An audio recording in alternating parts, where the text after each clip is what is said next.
Jay Crawford, Adam the Bull, Garrett Bush, and so many big names, it would take me hours to say all of their names.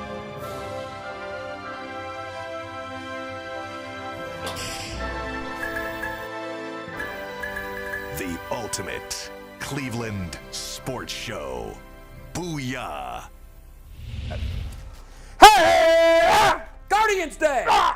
I love hearing the directors yell at you guys to stop talking sports so that we can start talking sports. That's true. There's a guys. Because Bull and I's pre-show debates are sometimes that's right. as heated as our regular show. Much more vulgar. Much more Welcome vulgar. back, Bull. Thank you. How Good to was be the back. bar mitzvah in a nutshell? In a nutshell, it was beautiful. Shout out to my nephew, Benjamin Katz. He did an amazing job.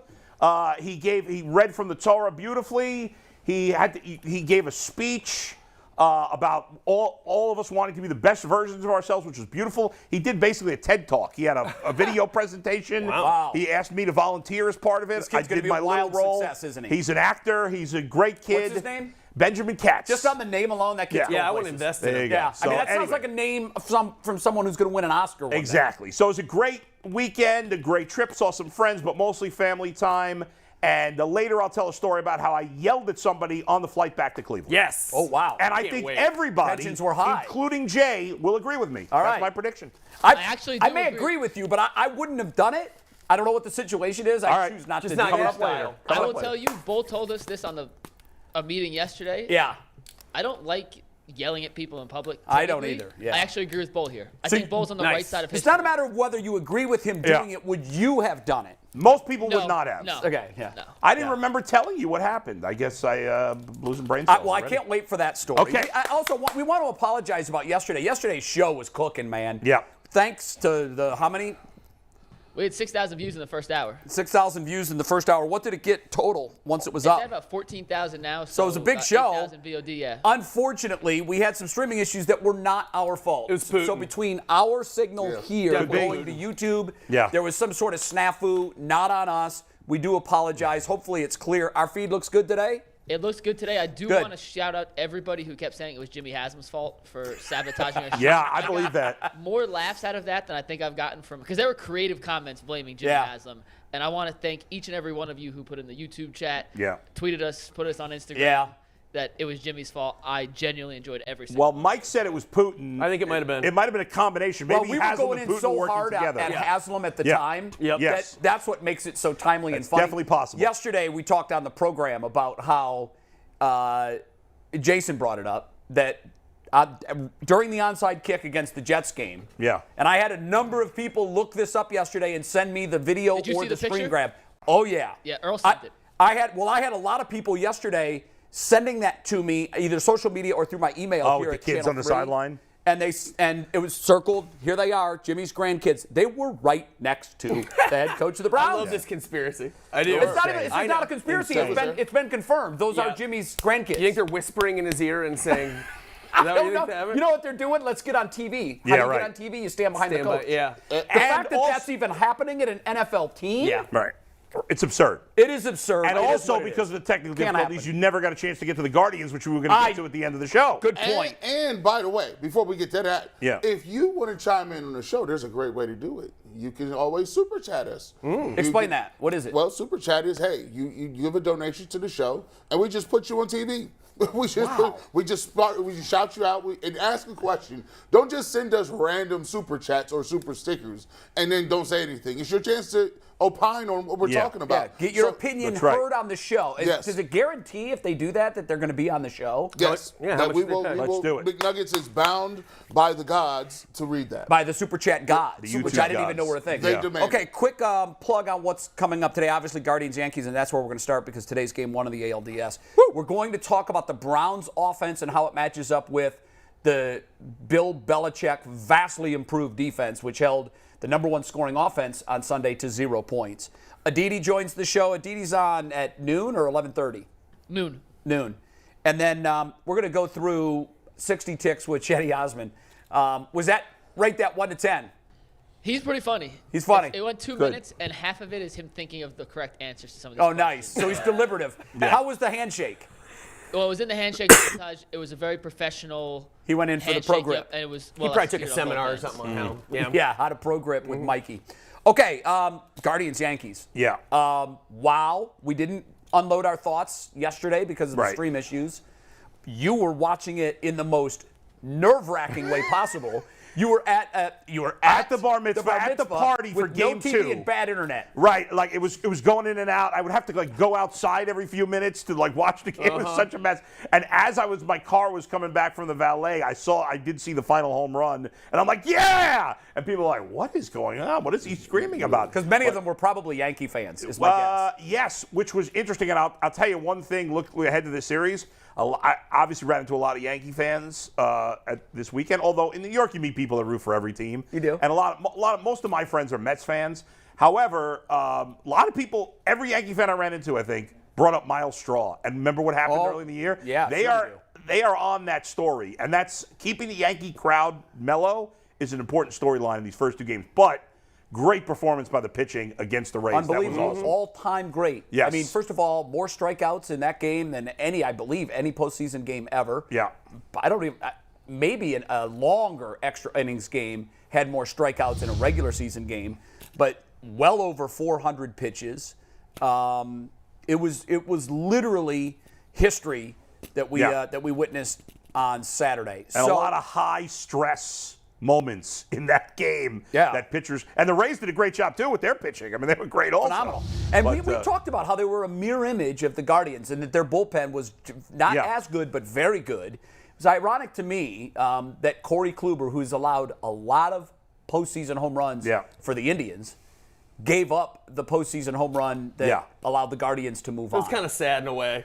It was hard. I wish you would have been somebody else. Yeah, That's me all. too. But Because I'm when glad he was it walking happened. off the mound in his usual emotionless, Yes. stoic, you didn't know if he just struck out 3 hitters, Yes. or if he just gave up a season-ending home run. Yeah. Right. Shout out to Corey Kluber. That's what we like to see. Throw 3 more of them. I don't eat birthday cake with you. Sentimental. Wish it was somebody. Nah, I wanted them to be him. I'll always have a special place for Corey Kluber. Corey Kluber He gave it all and here. Andrew Miller carried the team. They did. Till Game 7. Yeah, and then they Game both fell Game apart 7, in first Game hitter. Might have been the very first hitter. He gave up a home run. Andrew Miller to start the threw game. To Dexter Fowler. Andrew Miller threw so Yes. many innings, he just fell into obscurity after that. Yeah. Tito Same thing pitched- with Chapman. Chapman's not even on the Yankee roster. No, and that's an He's interesting not on thing the we'll Yankee talk about. roster. No, he's not Aroldis Chapman of 2016. No, Not even close. No. But I was still stunned that Aaron Boone, who's got a dinged-up bullpen, we Yes. don't even know who their closer is going to be. And they have issues in their bullpen. Well, that he would just take a fireballer with a great deal of postseason experience and make an example out of him. Yeah. And say, you're not going to come to the workout? Stay home. And I think that's the point of this series. When you look at the Yankees against the Guardians, you look at lineup, it's close. You know, the Yankees in some ways are like the Steelers. They have this rich history. They've done a lot of winning. And we always assume the Steelers are going to be good. Or especially we always assume their defense is going to be good. Right. It's the same thing with the Yankees. We always assume the Yankees lineup is great. These stats mean nothing to me. It was regular season. I don't remember what the I'll tell you in a pitching second matchups were. why they mean nothing. Yeah, Go and ahead. plus, the Yankees in the second half of the season were not the same team as the first half. Now, they played better down the stretch the last 3-4 weeks of the season, but neither team was the same team from when they played each other then. But ultimately, the biggest difference between these teams, because lineups are close, rotation is close. It is very close. But the Guardians have 2 major advantages. The Yankees have home field advantage, which is obviously important. Guardians have 2 big advantages. Manager, and they have 1 huge advantage. Bullpen. Yeah. That is the big difference. Now, we should point out that the Yankees have, if you look at the most predictive analytic in all of baseball, it's the home run. The team that hits the most home runs in the series, I think it's 86% of the Worked time, for us. Yes. wins the In this series. last It did one. work for us. Right. Now it's 2-1 for us. Right. Yeah. Couple of numbers, and I'll tell you why that 5-1. Mikey, can we throw that back up there? The Yankees Those were gross 5-1 numbers. against the Guardians this year. A couple of interesting things that I went back and looked at all of those games. Shane Bieber never pitched against the Yankees. So he could potentially throw 3 games against them in a 5-game series. That's true. Their one loss, Tristan McKenzie had a 1-hitter through 7 innings, 0 earned runs. Right. They struggled against him. That's right. And that was the 1 win. So those 5 wins that they're not going to see any of the pitchers that they beat in the regular season in this series. Really? Yes. And Yeah. Well, and Shane Bieber didn't pitch any of Right. those. Bieber Right. They can't beat pitch. Savali. They beat a bullpen game. They may have beat Quantrill once. We have They to beat look at Quantrill that. in New York, I believe. In I'll New double York, check that. yeah. But they did not beat Bieber can't and they pitch, did not beat just McKenzie. to clarify, Bieber can't pitch 3 games in the series. But, No, he could. He could well, pitch. he's pitching game 2. Right, but if they wanted to, he could Yeah. come back for Game 5. If it goes 5, he could pitch Right, that'd be Game 2 5. games. Yeah, you're right. Yeah. My bad. My Yeah, bad. Yeah. He could pitch 2. Yes. Could Now, pitch 2. I in hope fact, he pitches 2. I was on the phone with Zach Meisel this morning. We were talking about the series because he's going to be on my podcast sometime this week. We're just figuring it out. And I said to him, what are they going to – because they put Savali on the roster. He is on the for this roster. series, so Cody Morris as well. And I said, if it comes down to a Game 5, are they going to go Bieber on 3 days rest or are they going to go Savali? Because I've been saying for weeks I can't do 3 days rest. Yeah. However, if I'm in a Game 5 at Yankee Stadium, I just don't think I can pitch Aaron Savali. Well, here's the thing. You don't know – that nobody knows the answer to that. Tito Yeah. doesn't know yet. That's what he said. And here's why. Yeah. How's Bieber going to do in Game 2? Yes. We don't know. But- because if Bieber goes If he 6, goes 4, 7 scoreless, 4 innings, or he gets bombed, yeah, for 4 then you're not bringing him back on Right. short rest. Right. Here's also another potential concern, and it's 2 days away, so you don't know. There is rain in the forecast on Thursday. There is rain. If the game gets rained out Thursday and they push it to Friday, he can't pitch Game 5. Yeah. Because that's 2 days rest, and you can't. And that do would be tough. Yeah, that so wouldn't happen that for could sure. it's supposed to rain. There's a 70% chance of rain Thursday night. Now, right it just depends on how much they get. Can they still get the game in? Major League Baseball will obviously They want always to try. get it in Yeah. when they could. A couple of numbers that really jumped out at me as I looked at this. Obviously, I look for things that are super close and things that there's huge disparities. Payroll, Yankees number 2 in baseball, only behind the Dodgers, $265 million. The Guardians won just a few games less than the Yankees. They did it at an $82 million payroll. So literally I for didn't realize every it was even 82. Yeah. it is now Yeah. because of some additions. Okay, but yeah. Less the than a interesting third. thing, for every dollar the Yankees spent, for every dollar the Guardians spent, the Yankees spent more than 3. Yeah. Now, in fairness, Triple. the Yankees do play in a tougher division. They do. Here's But the still. thing. At this point, that shouldn't matter. But that you doesn't hear matter him. now. No, it Yes. doesn't. You hear him. You got That's to it. play. Yeah, none of that matters. And I think early in the season, it felt like the Guardians couldn't compete with the best of the American League. And maybe that'll be proven the case, but I don't believe that's the case heading into this series. I think the Guardians, the Yankees are favored in this series. I think they're minus 170 to win, which is a significant favorite, but not huge. I think the Yankees should be favored slightly in this series, but not by much, and only because of home field. And really, it should be pretty close because I don't see an area outside of home field where the Yankees have a big edge. I do. Well, power. I do. Power. Okay, specifically power, The fine, great but- equalizer of a 2 to 3 run home run. Yeah. The Guardians struggled last series just getting runs, period. They scored 3 and all of them Two on home games. runs. And It was 2 games. I can't read that much into it. Well, I can. I mean, Well, that's who they were in the that's who they regular were in the season. regular season. Without They're power. not a power team. They Oh, got no. They don't hit a ton of home runs. Okay, I was looking bigger just hitting So, as a whole. when I said- but okay, yes, power is a I'm big looking for advantage. similarities or Yeah. huge contrasts. Right, here's, right. here's the big, this is unbelievable. Yeah. The Yankees led baseball in home runs, 254. Yeah. If you cut that number exactly in half, that's how many the Guardians hit. Right. 127, and they were 29th. Right. So that alone Yes. scares me. However, I did come across a number that I'm very excited about. Against the 3 known starters in this series, known starters for the Yeah. Guardians, and there might be a 4th, we don't know yet. Right. But against the 3 known starters, Aaron Judge is 1 for 16 with 4 strikeouts. His 1 hit was a home run. So he's the guy. I was having a conversation with a friend of mine yesterday who's a huge Yankees fan, and he said, you better walk Judge every at-bat. And I said, I don't subscribe to that, and I don't think Tito will subscribe to that. I think he's obviously the one guy you don't want to beat you. Yes. But based on what he's done against these 3 pitchers, and he's struggled mightily, I think you look at it situationally. If Totally. he comes up and it's 1st and 3rd, Yeah. you're walking him. No question about it. I kind of like that, though. Yeah. I think about it. If you go into this game and say Aaron Judge is the only way that this team can beat you because you feel confident in your other areas of pitching, you come up and you see Aaron Judge and it's an open base, the only way they can beat you is a home run. I'm not gonna slip up and give him a pitch and then it's 1-0 and I'm fighting from behind. Put him on first base. But he's 1-16 against these guys. Hey, though. this is playoffs. Yeah, I think with Quantrill, I'm particularly careful because I think Quantrill wins by being smart, by using the strike zone. He's not dominant like Bieber and McKenzie are. Right, he's not. Like, I think with Bieber and McKenzie, I'm being aggressive with Aaron Judge to a point. Like, the guy is out of his mind right now, right? Like, yeah.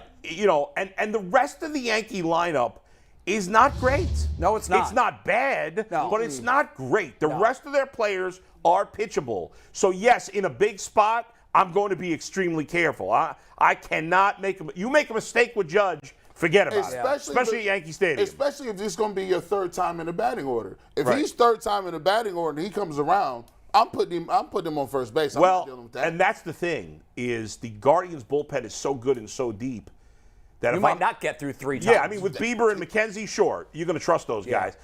As good as Quantrill's been, I don't think he's facing Aaron Judge a third time. I would doubt it. Unless he's completely dominating and they have a ton of runs, we'll see. But a couple of streaks that jumped out. Obviously, we knew that the Yankees hit a spell after the All-Star break in which they were terrible. Yes. From August 1st to September 3rd, they were 9-20. Yeah.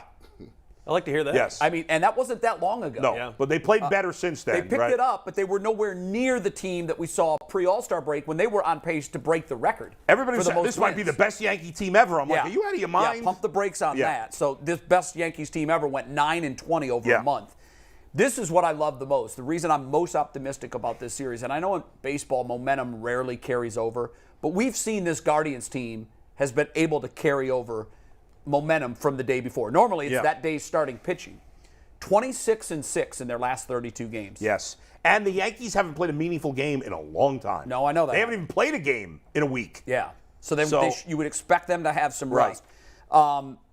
This was interesting, too. We know that the Guardians run and they build runs, even though they didn't do that at all against Tampa Bay. Right. And quite frankly, I was disappointed with how little they ran. I thought they were going to run more. They have to stay aggressive on the bases. Yeah, and so if someone would have told me that they're going to steal 1 or 2 bases, I don't even know if they stole any in the series, and they're going to hit 2 home runs, I would have said that it's over. They lost. Right. They lost because that's not how they've won. But they find a way to do it in different fashion. More than half of the Yankees' runs have come on the home run. More than half. Yeah. And we know that home runs take vacations. When Judge was at 60 and the pressure started really beating down and MLB app was putting out every single at-bat, he went his longest stretch of the year between home runs. Right. There will be pressure on him in these playoffs. No doubt. And so the home run could disappear for the Yankees. And there's a lot of pressure on the Yankees. They are expected to win. You aren't Everybody kidding. around the country. That's the third factor. It's Right? Tito, the bullpen, and the pressure. They have the pressure, especially tonight, because they got their ace who's not been great. No, Garrett Cole's not been great. He can be Cy Young, but he can also be just some when guy. he's unhittable. But he's not been great, and he's given up. This might not, maybe it's going to help the Guardians, but he's given up a ton of home runs. Do we have his home run totals for Garrett Cole? I'll look it up real quick, but it's in the as someone 30s. who watches the Yankees, he led the league in strikeouts and also gave up a ton of home runs. Over It's a 30. boatload. Yeah, over 30. And they have all the pressure because they're at Yankee Stadium with their ace. They should win that game. That's why Game 1 is so pivotal. Just like Game 1 was pivotal against the Rays, this is pivotal. You win Game 1, now you put them on your heels a little bit. Oh, big time. And now you say, okay, don't, God forbid, Game 2 is close. Yeah. Right? You just want them. You just want them to think about it a little bit. Then you're able to come home and do a little something. Yeah. But for a young team winning on the road against the Yankees, Game 1, And huge. their ace is gone.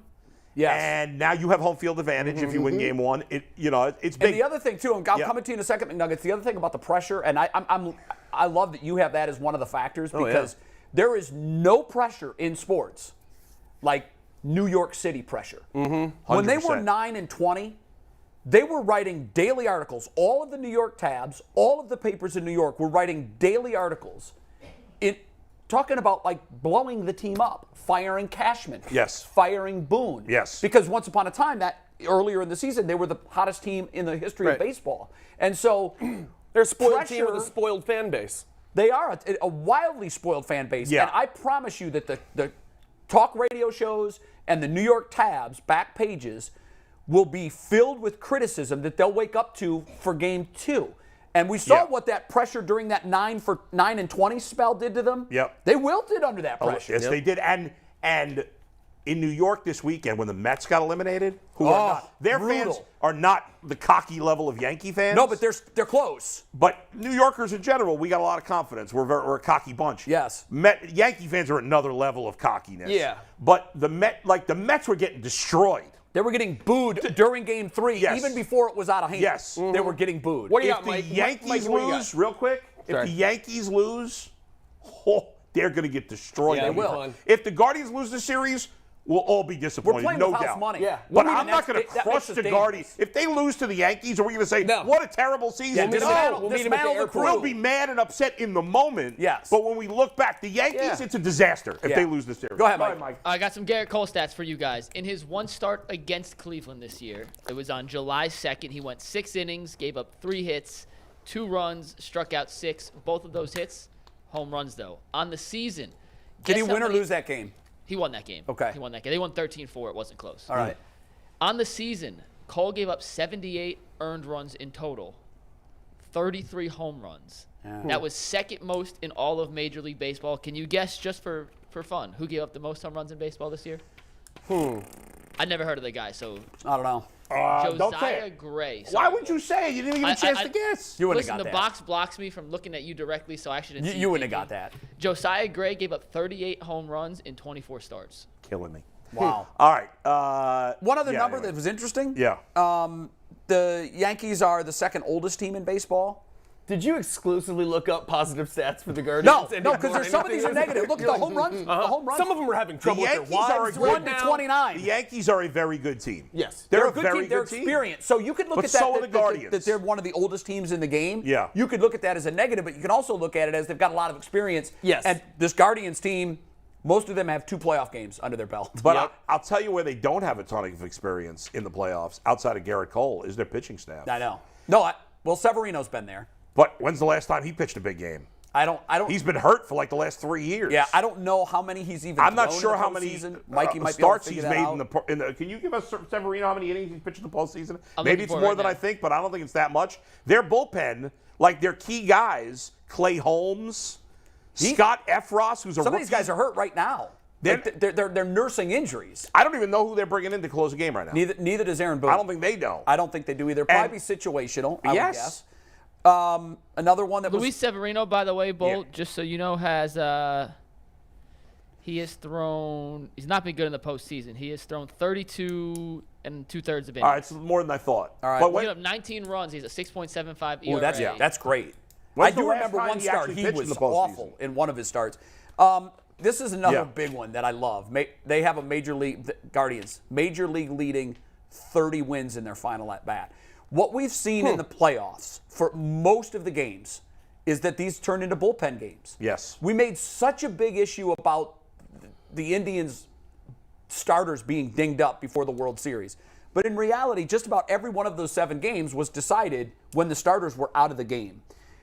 And a lot of the playoff games are decided with the starters out of the game. And- That's why yes. I think the Guardians can and will win this series. I think it'll take 5 games, Right. but I think they will win it. And- their bullpen is just, it's and for think my money, about the best this, of Jay, baseball. as good as Andrew Miller was in Was. 2016, and as great as Clase is this year, Andrew Miller in 16 was as good as I've ever seen. Yes. Okay, so if I had to take Andrew Miller in 16, Clase this year, I'd still take Andrew Miller in 16. Yeah. I would Now, let's Clase not forget about Mariano Rivera.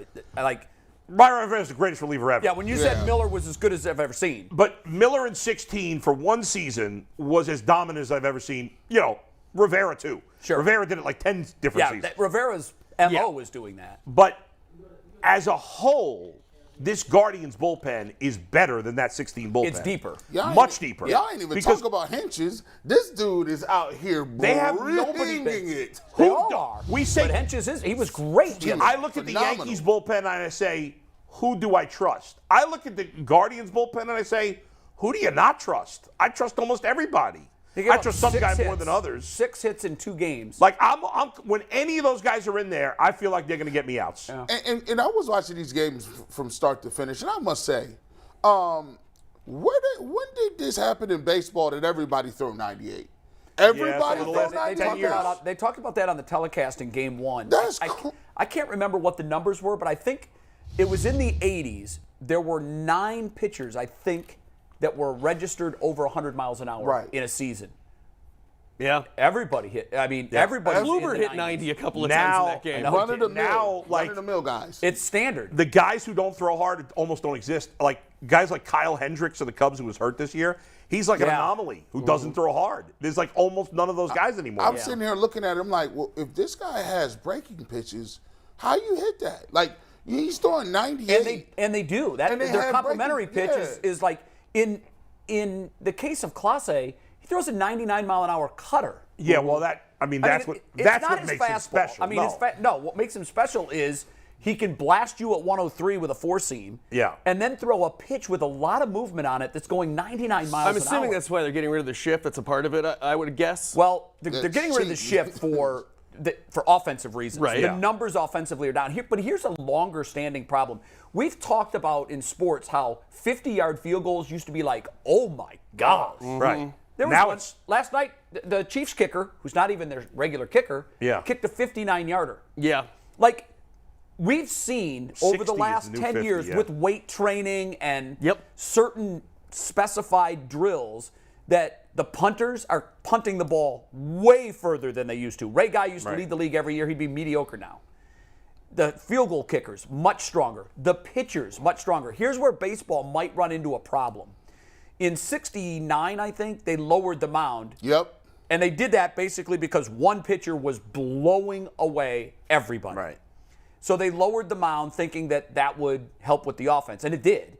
Like Bob Gibson, I think I don't know if he won 31 games. He might have been the last one to do it before Denny McClain. Yeah. He was like 31-5 or something. Baseball said, let's lower the mound. I don't know what's next to equalize this, but maybe moving the mound back. Mm-hmm. I don't know that they would ever tinker with that. Maybe they could have an eye patch on. That's a drastic change to a sport that doesn't even like subtle change. Yeah.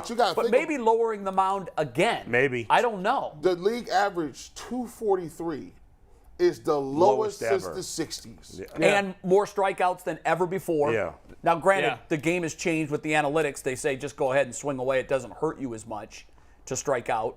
It's still a strikeout to me. The Guardians put the ball in play more than any other team, and look what it's led to. I mean, they're good, but when you look at their rosters, you would take all 7 of the other teams still alive. If just at the glance test, if you're looking at the rosters, the Guardians would be the last roster you take. Because of the lack of superstars. You mean lineup specifically? Rosters. Just look at everybody on a sheet. But this is why we had that long talk yesterday about analytics and how I think it's overtaken sports and I think it's bad.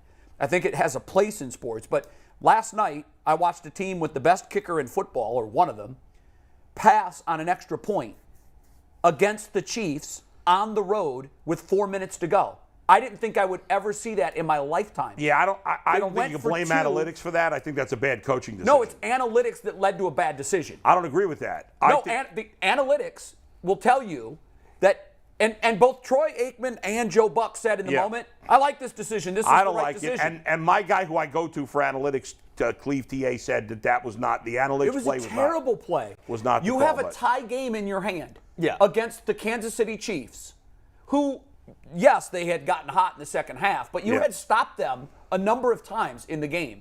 You basically said to your defense, you guys aren't going to hold them, so we're going to go for the lead right now. We don't trust you. Right. So we're going to go for the lead. It didn't make sense because if you don't think they're going to hold them, then what's the point of going for the lead anyway? Because you're only up by 1. Yeah, but I would rather take the sure tie than down by 1 with the Chiefs having the ball and 4 minutes to go. That didn't work out well for them. Right. No, I'm agreeing with you. I'm saying it doesn't make sense to go for the 2 there. No. If you don't believe in your defense anyway, because then you have to assume the Chiefs are going to score and you're going to have to score again anyway. Exactly. So at least guarantee yourself the tie in that case. And that's coming from someone that always wants to go for it. We'll get to the Browns thing with the fourth down. The reason I brought that point up is because I think in baseball, the analytics have said strikeouts don't matter. It doesn't hurt you. It's just an out.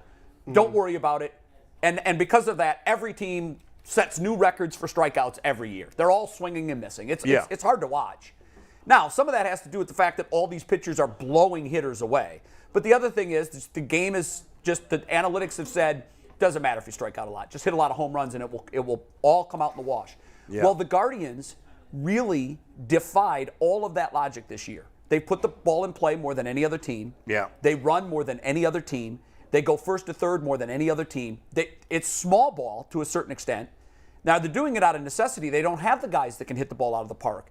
But that's why I'm rooting so bad for the Guardians to keep winning and defying these analytic odds. You think it'll set the tone for baseball because they'll say it's a copycat league. Yeah. Everyone's looking at this Yankees-Guardians series as this: big ball, small ball. And everybody is saying big ball will crush small ball. I still think, this is just a lot of players that play that way. The Guardians are specifically looking when they draft now for players that are contact hitters. They are specifically doing that. And no That's other a plan. team. And I shouldn't say no there other are team. some other teams Most that do teams that. are just saying, I'm not worried about your 100 Right, strikeouts. we're not I worried want about you it. to hit the ball over And the fence. I mean, if you have Aaron Judge, who cares how much he strikes out? It But doesn't again, matter. in a 5-game series, the best team doesn't always win. Over That's right. 162 games, Yeah. maybe you can count on that to win more than you're going to lose. Right. But in a 5-game series, if your biggest bat doesn't come up with guys on base or you pitch around him, you've neutralized their biggest weapon.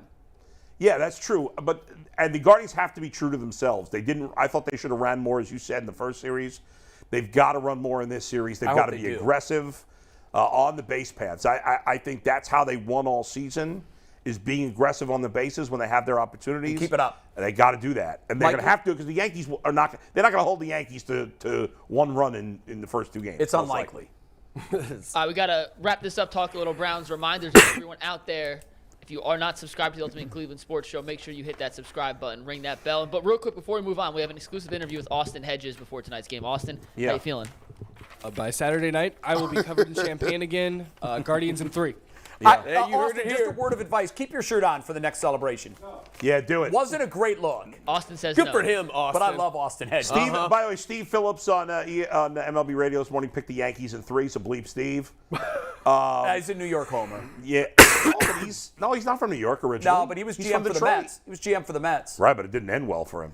But he's a Detroit. He was born and raised in Detroit. Yeah. But I worked with Steve for a long time. Yeah.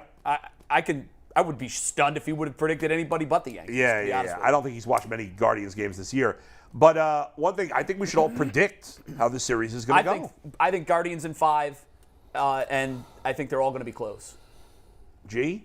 Man, that's a toss-up, man. Keep it real. If you think the Yankees are going to win, you got to pick them. I mean, it's a toss. I don't know when I haven't been real. I'm just what I do. Let me see.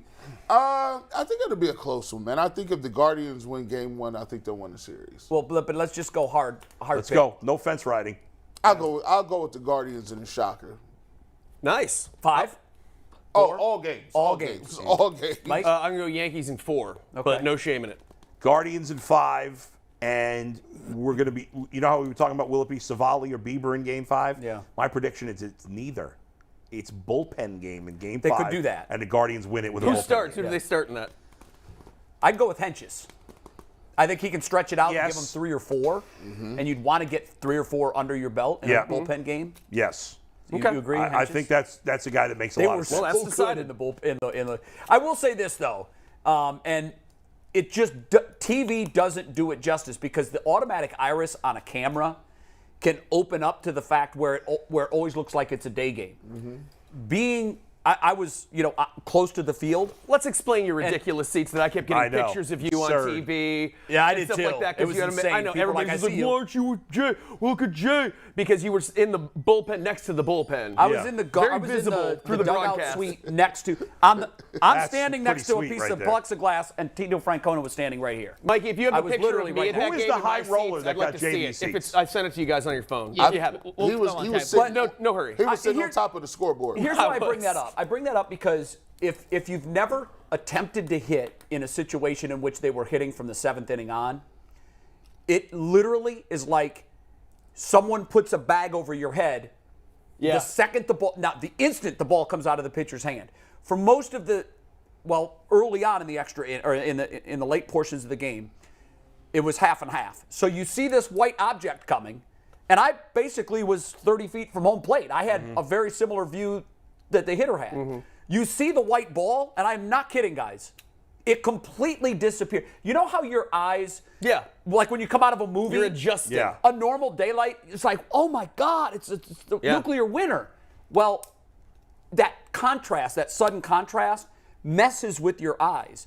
and you see a white ball, and then all of a sudden you see nothing. Yeah.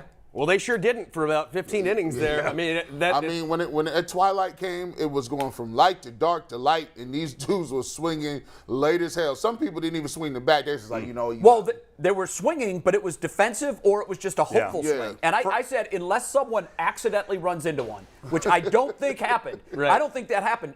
But when it went in the 8th inning, when it was scoreless, I told some of the folks in the box, 17 innings. Yeah. And they were like, no way. And some of the folks forgot about the ghost runner. I said, no, in the playoffs, there's no ghost runner. Yeah. And I'm telling you, the shadows are going to be so bad until the 17th inning. That's when the lights of the stadium will overpower the shadow, and you'll see the ball the same the entire time. Yeah. And I thought it would go 17. Keep the ghost runner for the playoffs next year or no? No. I don't know. How about in the regular season?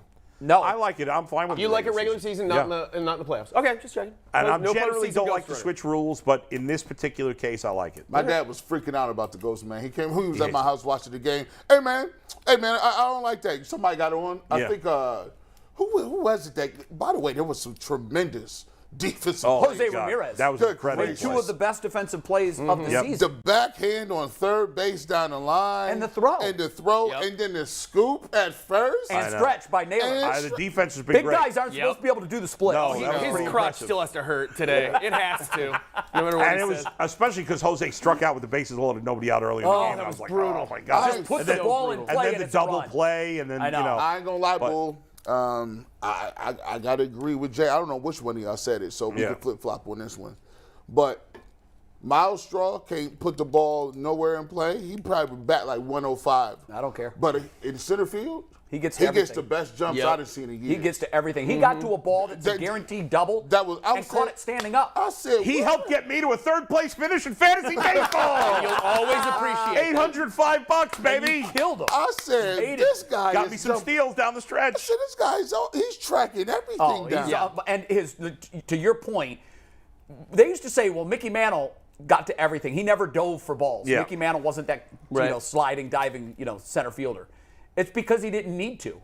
His instincts were unbelievable. He got an unbelievable jump. But he nobody, was fast and smart. Nobody argued that he wasn't a good defensive player. No, I would all the time while you were killing Miles Straw, I kept saying, Bull, he's a Gold Glove quality He center may fielder. be, You're like, he's but not. He's All gotta the center hit more. fielders are good. He's got to hit more. He does have to hit more, but he takes away runs. He on does, balls that the jump that he got on the one you were talking about. Agreed. He moved before the ball hit the bat. Agreed, but there are a number of center fielders. I'm not saying he's just average. Yeah, he he's also very takes good. away runs and from he the could win a Guardians, Cy too. Young, but he's not the only great Gold Glove. defensive center fielder. Yeah. All right. Gold Glove. That's Cy Anyway, Young. go Guardians. Tonight is huge. Post-game show. Do you want to take Yes. a second? Of to do that? course. Yeah, post-game show, Earl, G, and Bull. We're adding Bull to the rotation. Nice. Expect a heavy dose of Adam the Bull in this post-game show. Yeah. I'm And sure you it can will see be. it as soon as the final out happens on our YouTube channel. Also, subscribe to our YouTube page. What are we at? Like 15,000 subscribers now? 15-7 now. 15-7. Almost 16,000 subscribers. Nice. When you subscribe,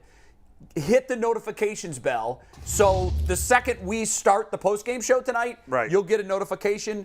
UCSS is going live right now with their Hopefully it won't be 15 innings let's tonight. see if Let me tell you why it's important. how many views do we have in the last one? We want to see if we can beat that. How many For the views Guardians? Yeah.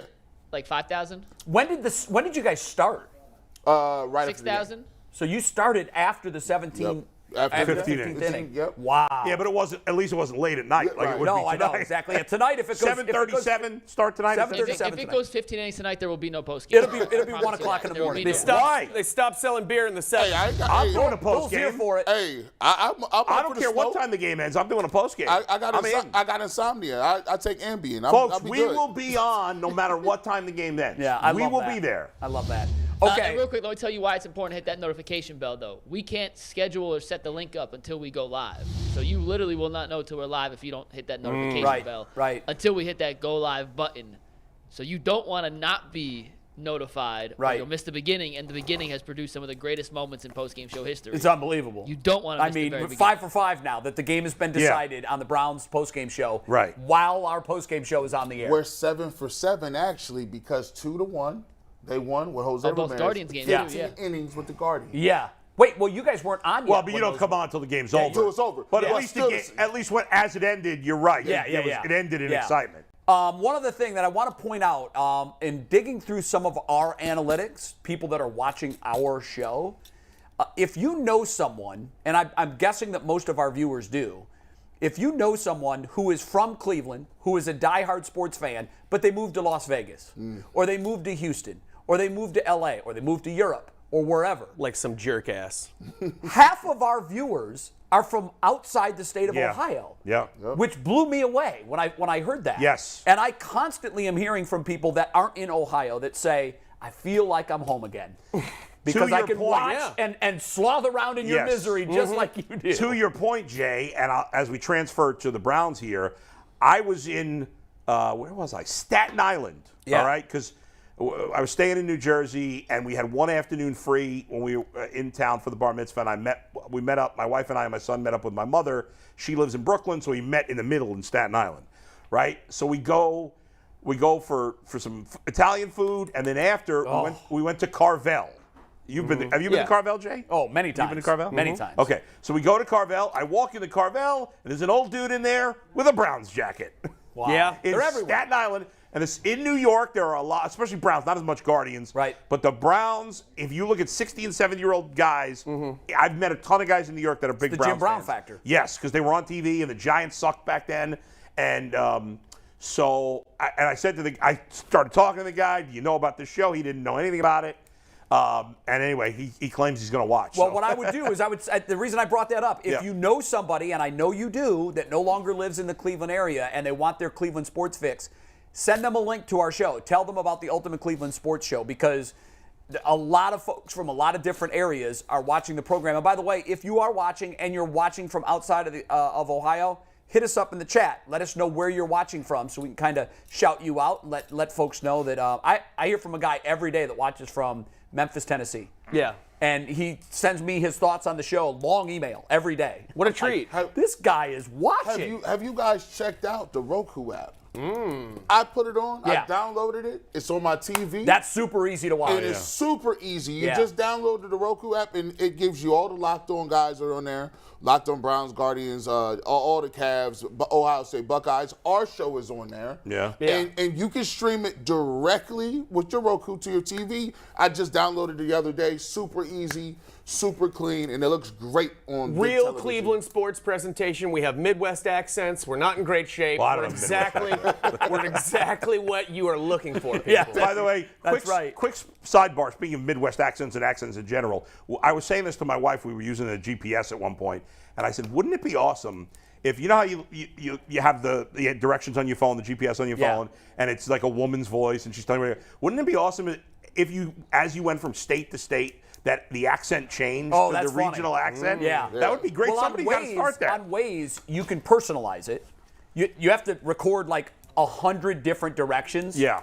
But my son had a lot of free time on his hands when he was at the Olympic Training Center, did that. And so my wife and my Waze, when we go somewhere, it's his voice. Oh, that's wow. And he drops little personal jokes about, like, I'm very late to get in the right lane to exit. Yeah. So anytime there's a right-hand exit coming up, he's like, Dad, get over, the exit's coming up. I laugh my ass off every time. This guy had a lot There of used time. to be Keith Morrison. You could get Keith Morrison's voice on Waze from Dateline, and they took it away, and I don't know why, but it was awesome to hear Keith Morrison give directions. Okay, let's pivot to the Browns. I know that's what many of you are waiting for. Browns offense, number 6 in the NFL in scoring. Wow. Now, before you get too excited about that, the Lions were number 1.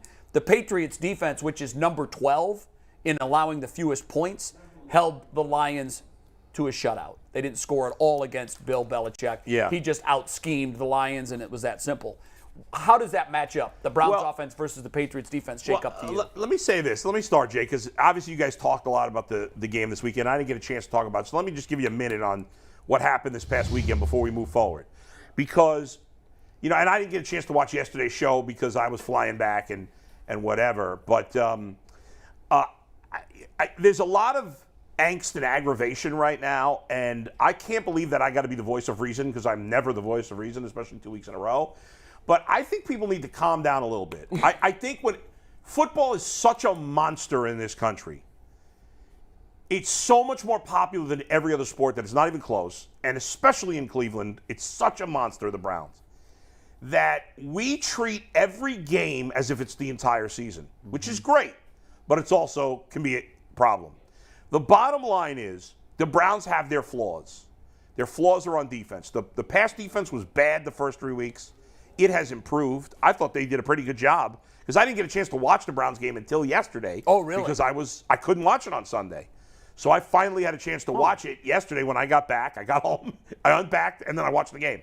So I actually thought they did a good job overall in the passing game. Justin Herbert is one of the best quarterbacks in the game. He didn't have a great game. Now, their run defense obviously has been beyond pathetic the last 2 weeks. And I don't want to hear about Anthony Walker because I know he's a nice player. He's one guy. He's not a superstar. That's not an excuse for their whole defense to fall apart against the run. Some of it, no doubt, needs to be blamed on Joe Woods. But ultimately, some of it's got to be on the players. You just got to play better. You got to tackle better. For context, Jason yesterday kept coming back to the fact that Walker is out. And the reason he was making that point, he may not be an all-world player. Yeah. He is the hub of the defense. Communicator. Agreed. And so in losing him, JOK, and young linebackers always do this, they look to the leader of that group to make sure they're in the right spot. He's looking to his right, and he's not there. Understood. And but that's not a pass. You don't get a pass from me. There are no passes in the NFL. There's no passes. Just get better. But I also think when you look at this team, their offense has been excellent. Terrific. Jacoby Brissett, yes, some key errors. And that pick he threw, no excuse for that. It was a bad throw. Really bad throw. It would have been intercepted by the cornerback that was covering Amari Cooper. Easily. There's no excuse for that. But overall, he's played better than most of us expected. Mm-hmm. The running game's been absolutely phenomenal. The offensive line's been great. Amari Cooper's been great. Donovan Peoples-Jones has been good. David Njoku's been good. And I look at this division, and I say, and I get it, the Browns' schedule's a little tougher than Baltimore and Cincinnati going forward. Pittsburgh's finished. They're terrible. The Ravens and Bengals, after that game, Chris Collinsworth and Mike Tirico were like, what a great game. That was not a great game. I thought it was sloppy. I was not impressed by either team. Either. I don't think either team's playing. And we could all say, damn it, the Browns should be 5-0. But you know what? The Bengals, who don't have the excuse of their quarterback being out, could also say, damn it, we could be 5-0.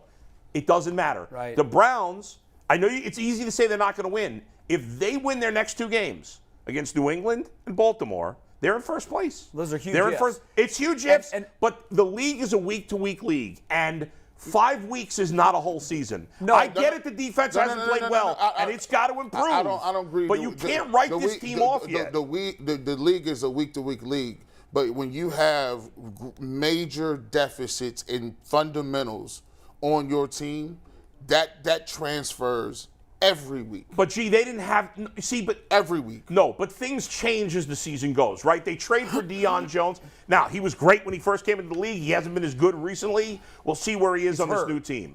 And he's hurt. We'll see where he is, you know. But here's the thing, and maybe they'll make another move. Defensive tackle, I think a lot of us talked about at the beginning of the year, was a disaster. It's even worse than we thought. We knew it was bad. They're graded what, in the 20s? Collectively? 20s. If they don't get any, this is how grave this is. Sometimes you go to the doctor and he tells you, you might want to stop doing that today, or you're going to be out of here in 6 months, right? Sometimes you say, okay, well, just tweak a little thing. No, this is, if the Browns don't figure out and get new defensive tackles, they will not win games, period. So this is like smoking 5 packs a day. I don't agree, because in the end, both of these last two games, even with the horrendous run defense, they were right there to win it. Now, they didn't. All that matters is you win. But to make it seem like, well, they can't beat the Patriots because they played a good game against an awful Lions team. I don't care how good they are. But you can also switch that the other way. Agreed. Who's the worst quarterback in the NFL right now? Ooh, boy, don't make me pick. Baker Mayfield. Okay. No. Who's the worst team in the NFL right now? Who's the worst team in the NFL? The Steelers. Okay. Probably the Steelers, yeah. Okay. Those are 2 wins. Mm-hmm. Wow. That's not great. That was a Jedi mind trick. It was good. That's a good job out of Jay, that was good. However, you just got to look at who you win against and who you. It's a long way. They've only played bad teams except for the Chargers. We got a long way to go. The Browns defense sucked in the beginning of last year too. Now you had a reason. Part of that is a lot of guys were new. I don't know what's going on. But we have guys on this defense that have played in their careers a lot better than they're playing now. What did you think of Myles Garrett on Sunday? When I saw that play where he was not hustling, I was the most disturbing extremely thing I've seen all year. disappointed. Yeah. There's no excuse for that whatsoever. His play, I know that he's getting double teamed and triple teamed a lot, and he can't make a play on every play. But he's got to make some plays. And there's no excuse for a lack of hustle. Did you that see? Myles You probably Garrett had didn't. The Cowboys were again in another close game. So I look at the Cowboys and the Browns very similarly. Yeah. Great backfield, horrible running backs, all-world defensive player. The Cowboys with a backup quarterback and the Browns with a backup quarterback. Yeah. The Cowboys with a guy at quarterback that nobody knew. Yeah. They're 4-1. Yeah. And Jacoby's playing better than their guy. Yes. I would agree with that. And the Browns have a million times better backfield. Even though How egregious is that? when Jacoby, the one thing we said about Jacoby Brissett was he just doesn't throw picks. He takes care of the football. He's not going to try And to he's throw the made ball some where he key can. picks. All three of their losses, he's thrown the crucial interception with less than 3 minutes to go. True. So he's somehow, But he's become that guy. Yes, but go ahead. to my point on the Cowboys. Yeah. When I watched that, I've seen them twice pull games out at the end. Sunday was another one. Both times, their guy on defense, made a big play. Micah Parsons. Yeah. His motor was running so hot, I knew he was going to make the play on Sunday because I've seen him do it this year. Yes. Where's our guy? Well, part of it is on Myles Garrett, 100%. He needs to play better, flat out. But part of it, when it comes to Joe Woods, is there is no aggressiveness from this defense. None. And there's no creativity. You know what they do with their guy? They move him all over the place. I know they do. Can we move Myles Garrett around a little more? And how about sending more than 4 guys? How about that? And as long as we're talking about like fundamental fixes, Yeah. how about putting Chubb and Hunt on the field together at the same time? Chubb not on the field in that last drive. This is They're never on the field together. Now, I like busting your chops every time the kicker misses, and we were texting. I was like, oh, we got to get.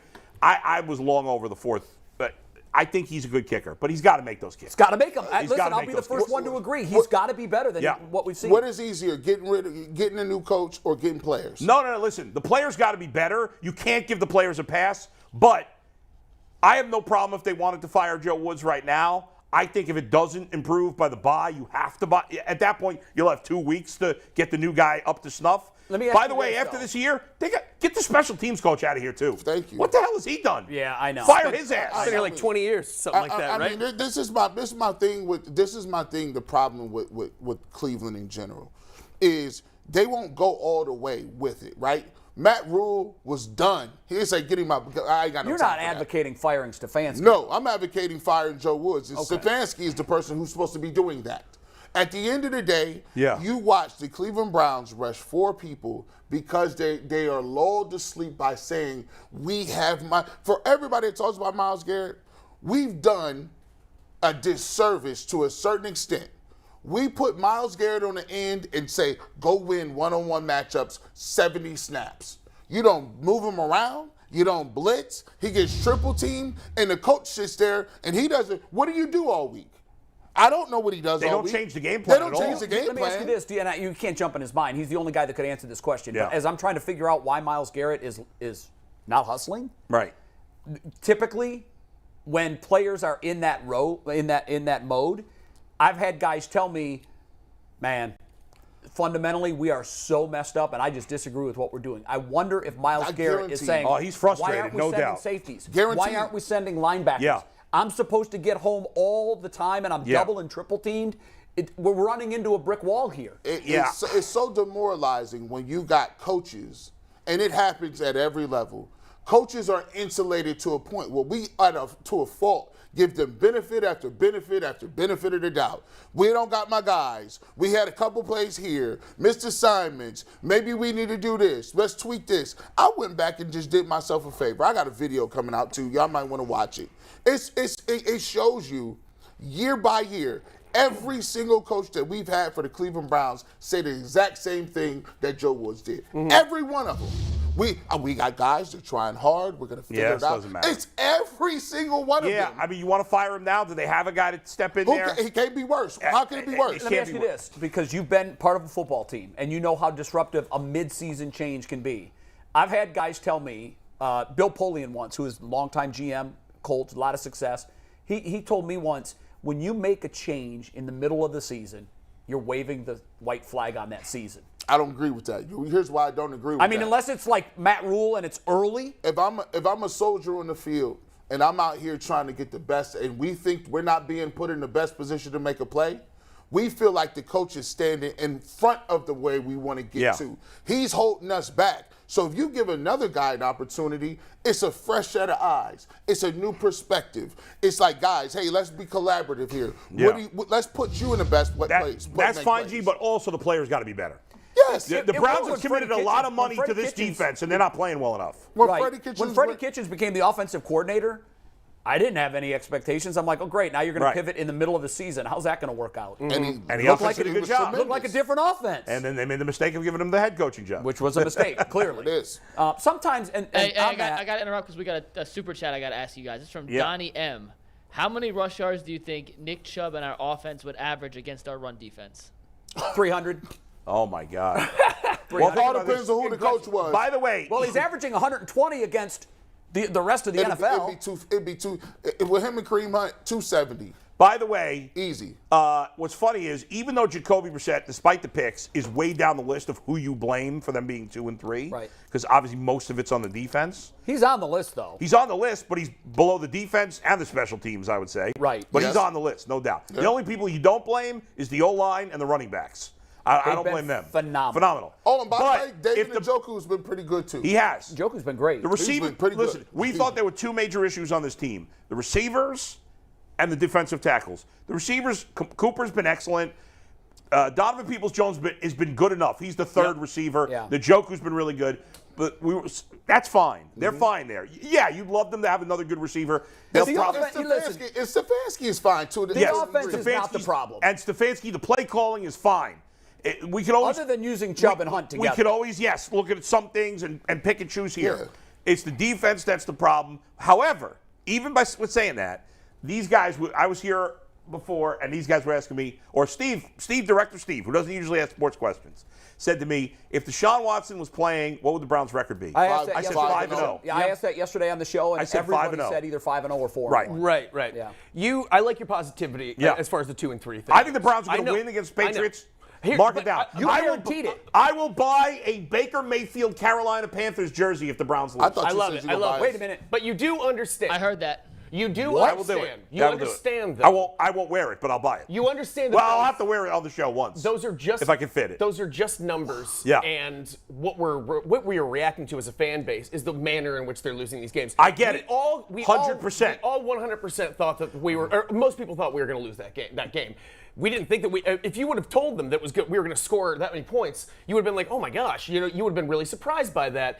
If they would have beaten us by 15 points, we would have been comfortably in lead the whole time. We'd be here just be like, oh, but it's just a tragedy. I get it. The tragic way that we lose again Well, and again. 14-0. That ruins This is 14-0, the and then you can mentality. start Of counting that the 3 and ruins outs. the mentality This is of this fan clearly base. not unique to the Browns because we're seeing this all over the league this year. No. This is unique to the Browns for 30 years. Yes, that's the difference. Somebody might for have this a year length of like time. this. I mean, The The NFL Browns is have had built, a lot of trash teams for the last 30 the years. NFL is built for there to be a 5-year Agreed. talent cycle. They want Agreed. you to go like this. But let me okay? just say- They want you to go like this, I top agree. to bottom. Here's where the Browns have been. Yeah.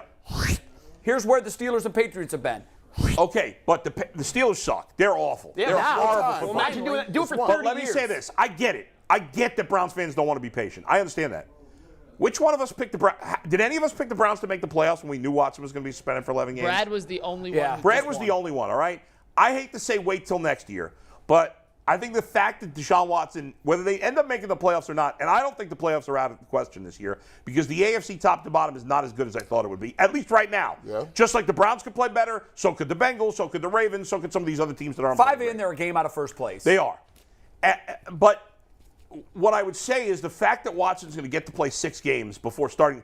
Think about this, if we want to just try to be a little positive. How good can this offense be if they have Deshaun Watson? I know. It's scary. You think the running game's good now? I don't know that it can be any better, but we're going to find out because think about how dominant Nick Chubb has been, the best running back in football this year, and that's playing with a quarterback that the other teams have no fear of. Right. None. By the way, Deshaun Watson back in the building Yes. as of yesterday, so that's obviously positive. Mikey, you got another super chat. We do have a super chat. This is from Charles T. in Germany. Paid us in euros. How about that? I'm Charles wondering T. what the in conversion rate Germany. is on Tegna. This is going off the question that G posed a second ago. If we are saying we have defensive personnel issues this year, doesn't that mean Joe Woods coached them up to the 5th-ranked defense last season after Week 5? Who is the guy you guys think can step in now to fix it? Kind of talked about this yesterday. Well, that's if you're going to present a problem, you also have to present the solution. I would have told you early on. I would have said you should have been getting defensive tackles in here earlier. My problem is. Yeah, because you were critical of Andrew Berry. But for not outside doing of that. outside of defensive tackle, I don't think it's a personnel problem. No, linebackers? Linebackers are terrible. Linebackers have been awful. Phillips is in the 40s. JOK had a bad game. JOK is You're being nice, Mike.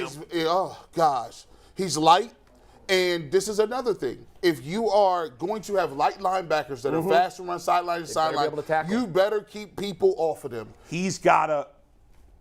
They got to put him in the right. When you have a player like JOK, he's got to be put in position to have success, and I don't think they've done that. You see, pause it right there. Brad yesterday said, know your personnel. Hold it right there.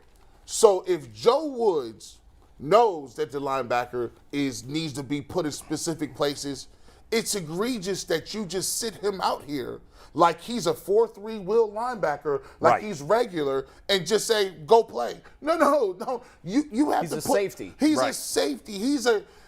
Remember all this talk of the 3 safety room and we're going to have 3 safeties and we're going to do this? They got the defensive ends out wide, rushing the passer. Yeah. And then putting this pressure on Togiai and Elliott, and in the middle of the field is those 3 guys in JOK. Yeah. That's why they got 100. And the Patriots that's why Bill Belichick right now, he's drooling. He may run every play. He probably I mean, they got a quarterback nobody ever heard of 2 weeks ago. Who played very well Sunday. I don't know whether firing Joe Woods is the right reason or is the right move. I don't know. I don't pretend to. But I will say, rather than just saying, well, he's got to be the best guy on the staff or else he wouldn't be in charge of the defense. There's something to be said for making a move as a wake-up call to your players sometimes, and to say we hear you. We want to try something different. This clearly isn't working. So yes, let's get somebody who was under him possibly, and just let them take a swing at it. And I'm not saying it's the right move. I'm saying that we shouldn't just say they don't have. That's the guy with the most experience. No, I got no problem with them firing. Mikey, can you find which team in the NFL blitzes the least?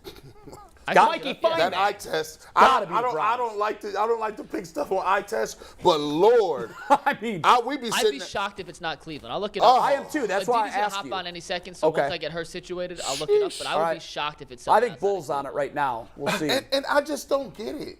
It's not as if he's playing zone is safer. I know, but because they're busting. Why coverages. don't teams blitz?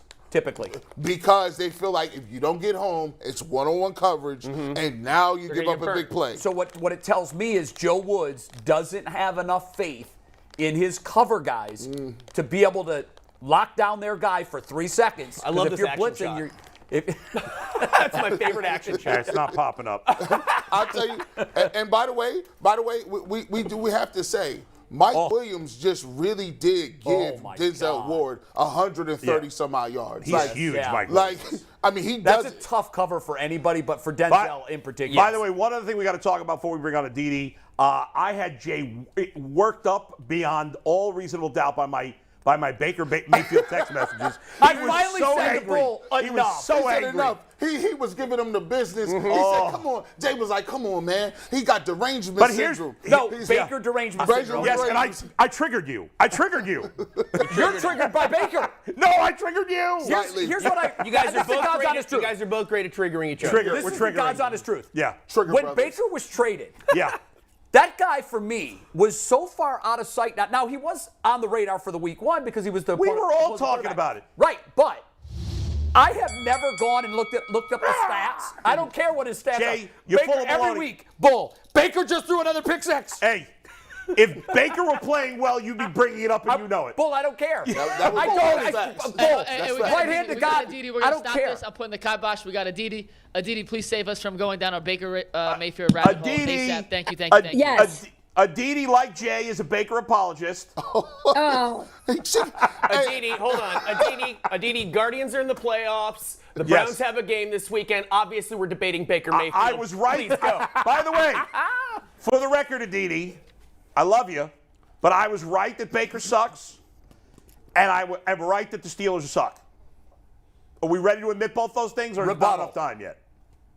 I don't, Jay, if there is no rebuttal, then what do you do? I remember my 7th grade history teacher saying, do not speak if your knowledge is small. And the line was, do not speak and be thought a fool. No, wait, here it is. Sorry. It is better not to speak and be thought a fool than to open your mouth and erase all doubt. Yeah, and prove it. Right. Yeah, that's exactly Are you right. saying I don't understand. Is she saying I'm a fool? She said she's smart. No, she's she's not messing with you today. There's no rebuttal. You know,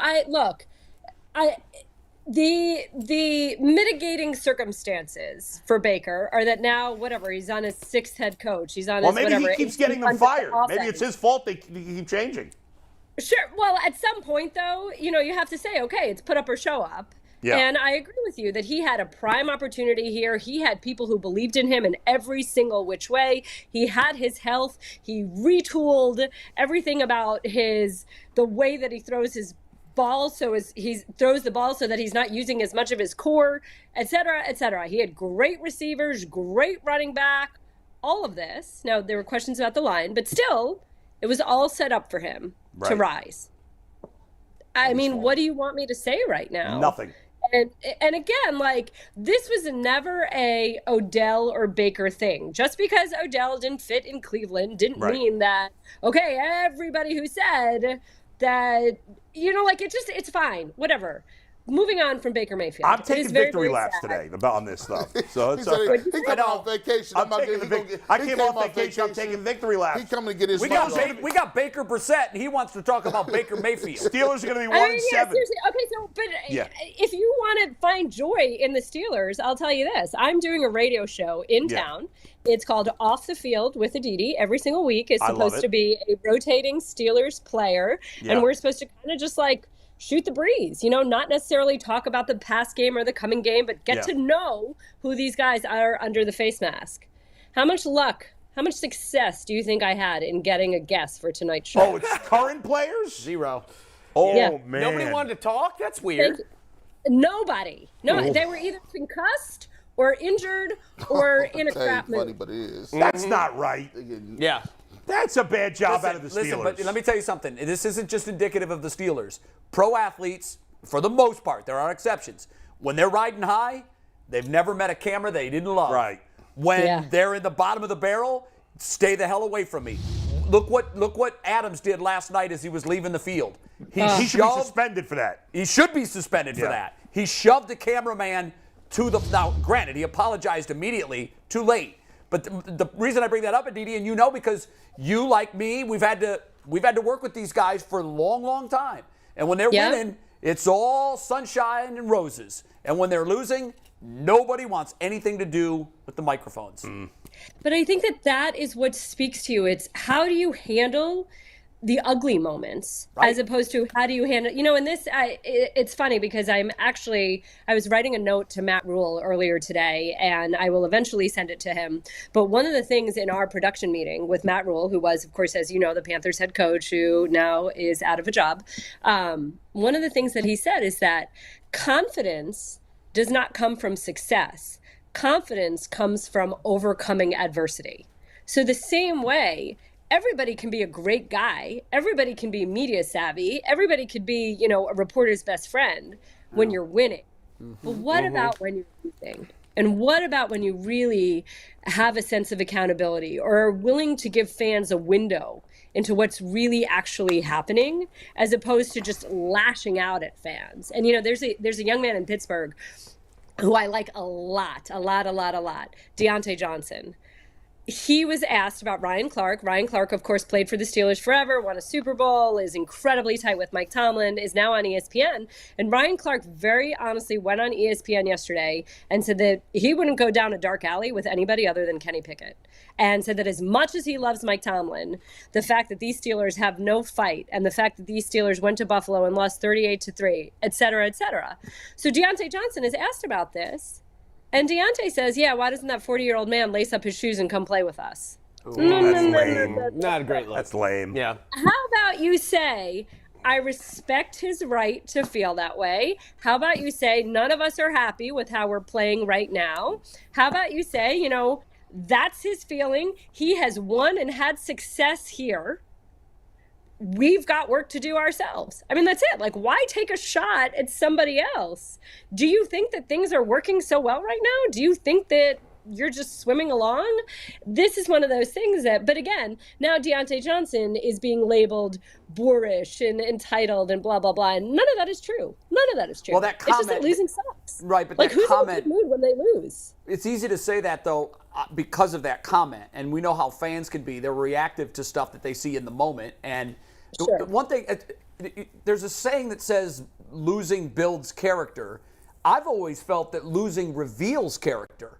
It speaks to who you really are, how you handle those moments in defeat, which are never easy for anybody. God knows I'm probably the worst offender. I love to win, you know, a lot, but I hate to lose even more than I love to win. Okay, I just came from the tennis court. I just went through that myself. Yes, I get it. I feel you know. So with that being said, wait until Johnson gets to his point, the point of his life where football is no longer his main source of income, and maybe one day he'll be faced with the decision that Ryan Clark was faced with, and that was to go to the dark side and to jump over the media. I know Ryan Clark. I worked with Ryan Clark for many years. Ryan Clark has said wonderful things about the Steelers when they weren't always warranted. He was providing cover at times for this franchise. But he also, and this is why he's been a success in that space, he will also throw a dart when it's warranted to throw a dart.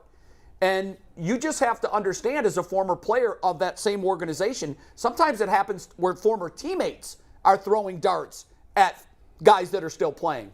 It's their new job. It's part of the business, and Ryan Clark should be applauded for doing his job. That's what he's paid to do. Exactly. And you know, it's funny. I've had this conversation with Bruce Gradkowski when of course, he's coaching now, but he was a media presence. And when he would talk about Ben Roethlisberger, and he and Ben Roethlisberger had a tremendous relationship when they shared a quarterback room. And Ben would get a little bit, perhaps, perturbed by what Bruce would say. Bruce would perhaps be a little bit hesitant. But I think at the end of the day, you have to respect honesty and you have to respect fairness.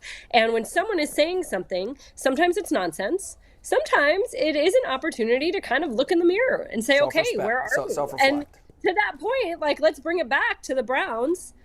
I think that defense needs to look in the mirror. And I loved when John Johnson said that Kevin Stefanski said, you can't be doing this. Okay, this is why I love John Johnson. He's taking accountability. He's not making excuses. He's not being defensive. He's saying, you're right, that was a dumb penalty. That was on me. I can't be doing that. Clowney did a little bit of that, too, on Sunday. But John Johnson, though, has been a huge disappointment in Cleveland. I would agree with that. He has not played well. And the Browns have, and I do like what he said. I agree with you. I agree with you. He has great quotes. Great quotes. But Quotes is on fire. His quotes are I got to amazing. stop hearing these guys say, we can't do this, we can't. They got it. Because the Browns are spending a ton of money on their defense. I believe they're committed more financially, percentage-wise, to their defense than any team in football, if I remember correctly. It's changed in the last month or two. And yet, across the board, they're just not getting it done. I mean, I know they're lacking a defensive tackle, Adidi, and I guess without Anthony Walker, obviously there. But they got a lot of talented players in the secondary. They got Garrett, they got Clowney, they got JOK, and they're flat out playing like crap on that side of the ball. No rebuttal. I mean, again, how do you want me to respond? There's not necessarily fix a defense. It, Adidi. Tell us how to fix it. Yeah, you got to fix it for us. Come on. Hey. You know, Joe Woods is the expert there. Joe Woods makes a whole heck of a lot more money than I do and knows way more than I do. We got to fire his ass. Can we fire his ass? But you know what? At some point, it's kind of just like Jacoby Brissett said. It's what I just felt on the field, on the tennis court. You can have a great plan, but at the end of the day, you just have to execute. And what more can you do? You know, like, I wanted to hit a ball down the middle and it didn't go down the middle. And so it was returnable and boom, I got hit in the face basically by the return. Right. So did you really get hit in the face? You know, you could have a great, I mean, I got hit like over here, but yeah. Okay. When I got, it can be dangerous, you know? And the best place to actually hit a ball is right at somebody because, you know, reflexes aren't great. So anyway, I think it's the same way that in the red zone, the Browns have had good plans, but sometimes the execution just isn't there. So right now, the Browns are saying they like mentally, they like intellectually what their plan is, what they're supposed to do. I think that week one, there were some miscommunications and those got glossed over because of a beautiful 58-yard field goal from a rookie kicker. Week two, there were some miscommunications and those suddenly started looking like a trend and things needed to be cleaned up. Now you're 5 weeks in, 6 weeks in. You can't be making excuses anymore. You just can't. Adidi, let me ask you this. I didn't want to go down this path. But then why are you? But because I think Follow your heart. Because I gotta keep it 100. Is there any part of this team that is banking or believes that they have the Messiah in the hole? Like, we got Deshaun Watson. You know what? Yeah. I think you know what, G, I'm just going to cut you off. I think a lot of people are pumped, but anybody who's got half a brain knows the season could be over by the time he shows up if they're not coming to play now. Boy, so 11 games is a long time. A long time. It's a 17-game season. You can't go 0-11 and then win your last 6 and suddenly be in the playoffs. So they got to start playing well, and they have to play well now because playing well is contagious. Playing well is what breeds playing well the next week and the next week. You have to start stacking wins. You can't just, okay, one guy's going to show up week 11, be unbelievably rusty, and woo, everything's going to change, and the secondary is going to play better, and the wide receivers are going to play better. And, I mean, it's absurd. It's absurd. You play with who you have. Adidi, that's the coach speech that they should be giving in the locker room, because that would work. Bull is guaranteeing a Browns win this weekend against New England. Are you as fulsome, or do you think that there might not be do you think that we might have a little trouble with them? You know, I hate saying you should win because I think every professional athlete approaches every single game believing that they should win. I mean, why play if you don't think you can win, you know? But having said that, yes, they should win. It's a home game. It's Bill Belichick. Defending their turf. It's righting the ship. It's playing a team that's not particularly playing very well and doesn't have anybody super scary to contend with. The Lions might disagree. Damian Harris, one of their starting back, is out. This there's nobody Falcons had super a scary. I running mean, Bill back out, too. Belichick isn't lacing up his cleats. So really, Adidi, it's just, again, this is a team that is built for success. This is a team that has a ton of talent. This is a team that has a tremendous fan base. Go out and win. Go out and do your job. Adidi, all the time in the NFL we hear about, such and such team provided the blueprint. They provided the blueprint on how to, you beat the Ravens by playing cover 0. Miami figured that out last year in primetime. One of the things that troubles me the most is that Bill Belichick is as good at figuring out how you beat an opponent, perhaps better. He's done that better than anybody ever in the history of the game. I think the Browns, which didn't have a great run defense, I don't think necessarily to begin with. No one thought they were going to. But at halftime of Atlanta, the Falcons made the clear decision that we're not going to win on the arm of Mariota, so we're just going to run it. We're going to run it, and we're going to take our chances with the run. And they ran. And then their starting back got hurt. And then they brought in a backup. And he ran through that defense. And then they brought in a guy who was on the practice squad 2 days earlier. And he ran through that defense. And there was the blueprint. Okay, the Browns are weak defensive tackles in the middle. Their linebacking group is weak. We can run on them. And I think what happened last week was San Diego said, yeah, the strength of our team is our run. They were 32nd in the NFL in running the football. But they saw what the Browns' weakness was, and they went after it.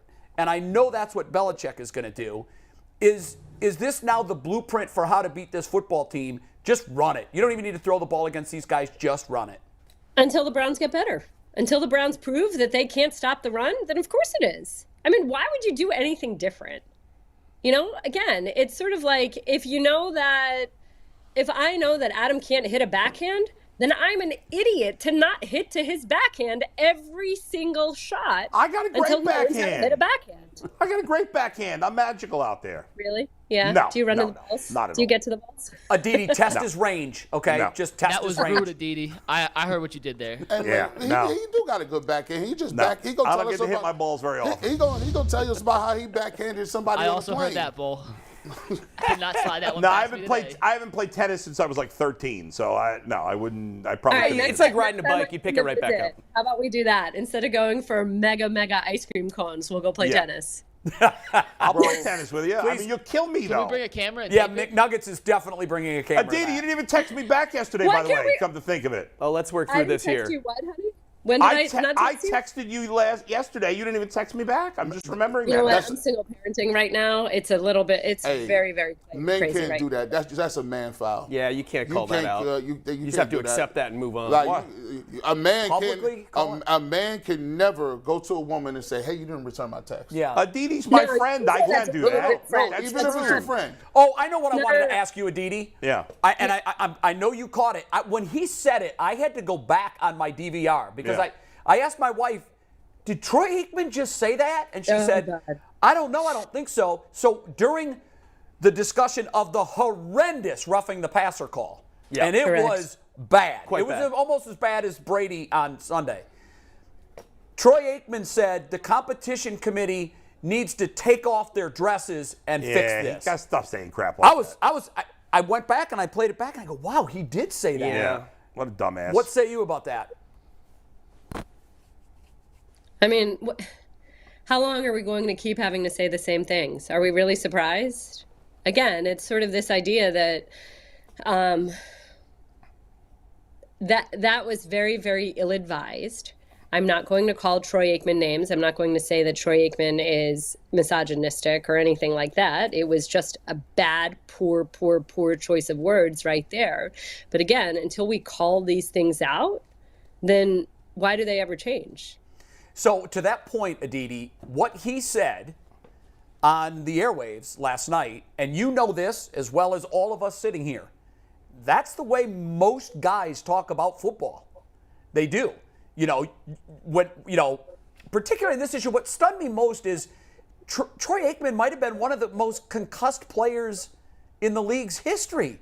I mean, he dealt with this time and time again, and I know probably the league has swung too far the other way. And by the way, I happen to agree with Troy's statement in point that they do have to readdress this. I agree, but and the Jay, NFL came out and said they're going to readdress Why is it an insult to say play like a girl? Remember that Yes. commercial? He didn't where even it say was play like a girl. He said take off your dresses. But that's the point. Who wears Yeah. dresses? Girls wear dresses. So it's like that commercial way back in the day where they asked all these young girls, and Mikey, help me, I think it was Secret. I think it was a deodorant company. I think or you're maybe right. it was Dove or P&G. Just help me. I don't want to get it wrong. Something But you pH can- balanced.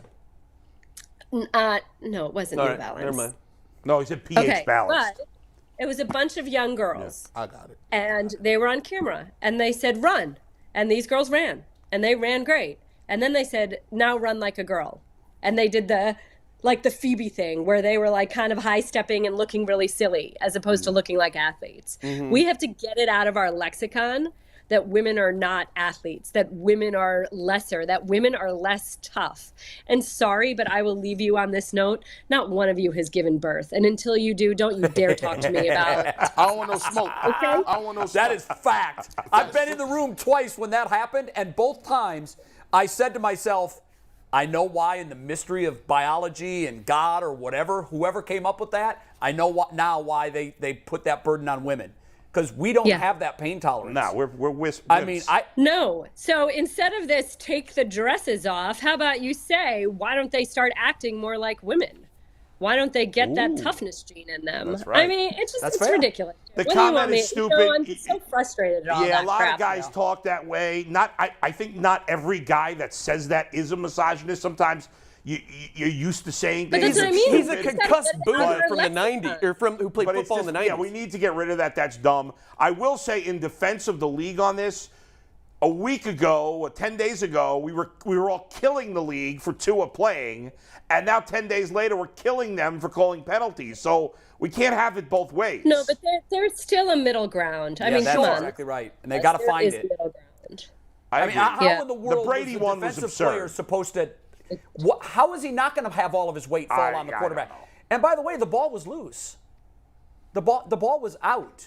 You know what the In problem? that- The problem in the NFL has become with replay. To me, well, this is in addition to this penalty with replay, is that we all knew as kids what a catch was. Right? Yeah, right. Now we have a rule. You got to make a football move. It's so stupid. You see a play, we know what a catch is, and it's not. You can't make a rule. It can hit the ground, but it can't move in your hands after it hits the ground. It's the same thing with roughing the quarterback. They should look at it on the replay real quick. It's every time a quarterback gets hit, it's pretty obvious whether he's trying to hurt the guy or something illegal or not. Yeah. It seems obvious. It's called and you look passing at it the for look 5 test. seconds. It's not called passing the 100 slow Letter down of the speed. law, yeah. Yeah, it's just crazy. You got it. Aditi, They I can know you have fix to it. go. Thanks for your thoughts. Always entertaining. Wait a second. Hold on. Are you rooting for the Guardians of the Yankees in this playoff series? Be honest. I'm agnostic. I'm so. All right. Whoa. Why I'm not agnostic. then go for the underdogs? If you're gonna just not have it, why not just go for the people with 1/3 of the payroll if you have your choice? Well, you're right. That is sort of very, very appealing. Yeah, well, let's do it then. Root for the Guardians. What I just Hey, heard was go Guardians. Don't let them peer pressure you. Yeah, you can say I'm No, I checking mean, out. I'm fine.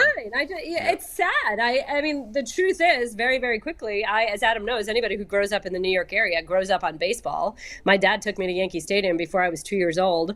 I remember sitting and just watching inning after inning after inning every single day. Love baseball. Moved to Pittsburgh. The Pirates were relevant, so I still love baseball. Pirates have been crap for how long now? 8 Quite some years? And I just have not been into baseball since. Like when Well, I now's don't a good time have to jump an back in. interest it. Watch this Root Guardians for the team. Guardians. You will fall in love with them. It's a great time to jump back in. They play the way every athlete should play every sport. Hard every second they're on the field. I love that. They are the underdogs, but you'll love them for that. Aditi, I thank do you. Good love luck underdogs. single parenting. Yeah, good luck. Thank you. We'll see you All right. later. Thanks, Aditi. I'd buy tickets to a pay-per-view event, Aditi against Yeah. Bull in tennis. What you mean single? Oh What my you mean gosh, about she single killed me. parenting? She said she was just he's having probably a out of single. town Her or husband's something. out of Yeah, town. I don't think he's talking about marital issues. Well, you gotta look away. Hey, I live in a different community. When you say that, it's a real whoa. Yeah, it's not for a moment. It ain't no moment. It's Well, like, temporarily Well, single okay, parent. all right, you know. Hey, Mikey, super chat. What do you got? Yeah, don't mean to brag. Aditi answered me yesterday. But all right, 2 super chats real quick. Oh. We have 200 Wow. Slick. Indian rupees. Is that the currency in India? Ruples. Ruples. We got I don't know. 200 ruples. This is from Rahul Ganesh. Hi, UCSS crew. Love the show from India. Been following Brad since 0-16 season. Love the show because I get to know more about the team in depth, which I don't get anywhere else here. What's his also name? started following guards and learning the game. Rahul Ganesh. Rahul. Hope I'm pronouncing it correctly. My main Thank dude you. right there, Rahul at from that. India. See, I don't. The internet is beautiful because you get to know the reach of what Now, you're doing. shout Now out. watch this. Watch this. It's also terrible because Here's of the that. thing. There's 1 billion people in India. More. 2 billion. We could I don't- take I over don't know. that market. Rahul. What's his name? Rahul. R-A-H-U-L. Rahul. Rahul. Tell all your buddies in India. Yeah. Watch the Ultimate Tell Cleveland your Sports friends. Show. It's Come the over. We could have 1 billion subscribers by tomorrow. It's the second largest population in the world, behind only China. China and India. Watch it over a family meal. I know you guys all conglomerate. Yes. Meals are huge in Asian culture. Please do that. And baseball shouldn't be a stretch because what's that sport that's huge in Cricket. it? Cricket. They love which cricket. is like baseball. Yeah, similar. Baseball-ish is a big We have sport. so today we've got super chats from Germany and India. So Ooh, Do yeah. you want to read Yeah. the Our German? other- Did you read the one from Germany we already? did already read Yeah. that from Germany. This next one, I'm not sure where Charles T's from, but he paid us in euros. So maybe he's another good. European What's with the country. paying? Did I miss something? I don't know. Apparently, there's something called Super Chat. Super Chat, It and makes you me can feel pay- like we're doing a telethon. Oh, We're not okay. begging for money. We're No. No, not. it's just Don't if they want speak to for support me. the show, they can pay. Let them talk. Say for Yeah. it. Hey, support the show. Support good content. This content It's is like PBS. Yeah. Tomorrow we're running a mini-series. It's called Civil War. Yeah, tote bags you can get. Wikipedia and PBS are Yeah. great companies, right? No, it just And works like this, Bo. If they want to support us, Gotcha. they can. We're not Okay. asking for money. If We're you not do asking for awesome. money. So this guy's But if you paying in do- dollars. I guess if you like what we're doing and you want to send rubles, And we will read your Support. comment on air. If you do send it, we will read your comment on air in some Okay. capacity. This is from Charles T. He says, Bull was right, Baker sucks. DJ is Thank the new you. OBJ. G was right on AB's personnel moves. It might be Paul D's call, though. Jay Haslam talk killed the feed Monday. I believe that for sure. Yeah, I think it did. I'm telling you. Shout as out soon as, Charles T. I mean, as soon as we went there, you I know- could just hear Jimmy yelling to D, "Pull the plug, D!" By the Do way, you remember when Don Imus shut down Howard Stern? in Yes, Cleveland? I do. That Yes. happened? Yeah, I heard it was about here, that. right? Yep. Yes. It was right here here in in Cleveland. in fact, I happened to be listening to Stern. It was sometime last week. I forgot to mention this, and somebody called and was making fun of Cleveland, and Stern defended Cleveland. Stern loves Cleveland. He said Cleveland was great to me when I was in radio. He like ripped the guy. His demo, Yeah. in the nutshell, is us. It's Cleveland. He does best in markets like this. Yes. Working class dudes that love to crack open a beer at 5:30. They Yeah. love to work their ass off. They love to go to sporting events. They love the kind of things that he talks about Yeah. on his program. His show's very different now than it was back in those days. yes. Let me very tell you, much so. Stern's old show, Yeah. for my money, was the best thing I'll ever hear on It was radio. the best. I love Today, his. Now I only like he's his a interviews. great interviewer. Yes, he's but the best interviewer. The in rest of the business. show's not very good anymore. No, it's way. But he jumped gets the much shark. better guests now because he's not as You're right. controversial. Mikey, we I doing have good bet? one last real quick thing before we get to good bet, bad bet. Rahul's still watching. He says it's rubles, not rubles. Rubles Okay. is in Russia, so Okay. he did not pay us yeah. in Russian currency. He paid us in rubles. Boo, Russia. Now, what? Russia That's sucks. my bad, Rahul. How many Love roops you. did he give us? 200. Yeah, it's Is that like a dollar? $2.43 in U.S. currency. Love Hey. it. Shout out to our man. Love Rahul. it. So where are we going for lunch? Thanks for You Hey. should not accept rubles because bleep Russia, man. Thank you for enduring our ignorance of all cultures. Are we? Do we have an appreciate embargo? Hey, let's No do one good bet, watches bad us bet, in though, Russia. I and don't win even these know that they have people free internet. some- No, they some don't. real money too. Let's do good Yeah. bet, bad bet. real Okay, quick. yeah, let's do it. Where are we? We What's got the standings? standings from yesterday. They are updated, and then we will get to our offensive prop bets. And All right. Jay, you are first, so we'll show the standings. It is still a G. Bush world that we're all just living in. Jay, Ooh, I G, fell behind. Jason. I fell behind I'm Jason. dialed right in. there. Man, I'm tied with But Jay, you Brad. have a I'm chance dialed to make up some games here. Let's start with your bet card on the Yeah, offensive you are prop dialed bets. in. All right. I was a little bullish on. I think the reason I'm under on Chubb. What do the Browns do best? Wow. They run the ball. What does Bill What does Belichick Bill do? Belichick do Shut for a down the living, best. and what has he done for 30 years? He takes away what the opponent does best. Chubb is going to have a lot of 2-yard runs, I'm afraid, on Sunday. They're going to have to do it in other ways. That's why I took the over on Jacoby, because Bill's going to pay less attention to what the Browns do that can't hurt them. So he's going to pass for over 218.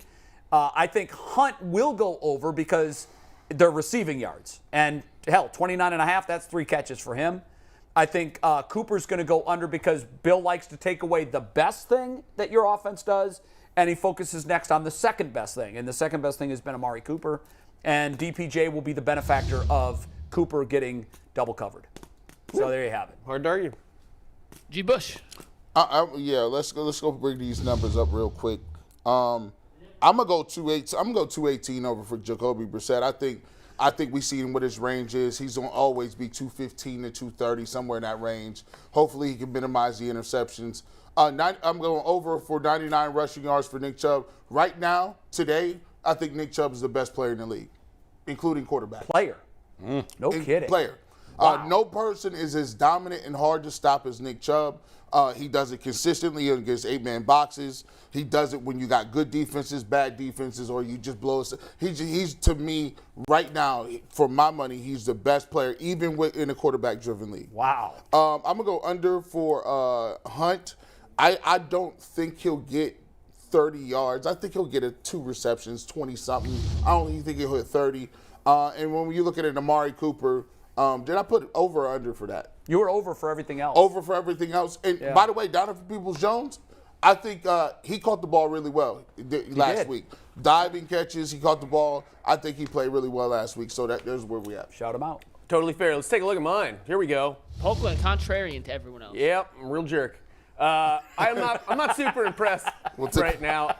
I will say this. I agree with. I have the same thought process with Chubb. I think that they're really going to focus in on him. Otherwise, I think that he could have gone over. Did I tell you guys that I literally cried a couple of weeks ago when we were watching Chubb run because I was so happy. I was so happy that I started to cry. And Stephanie looked at me and she goes, "Are you crying?" And I'm like, "Yeah, I am. I'm crying. I'm not ashamed of it. I owned it." I'm like, "Yeah." Bro, that happened, like, for me, I don't know what's just his attachment to him. Like, he's just like, when It's I just saw so beautiful. When I see him pacing the sideline when they lost, Yeah. and he didn't That's the worst thing I can see. I was like, dang, bro. There's no player on this franchise that you could. I don't know how you pick fault at this guy. I know. Personally, professionally, the work ethic, the effort he gives every Sunday. You have to. I'm afraid we're Barry Sandersing this guy. Yeah. I'm afraid that's what we're doing. Could be.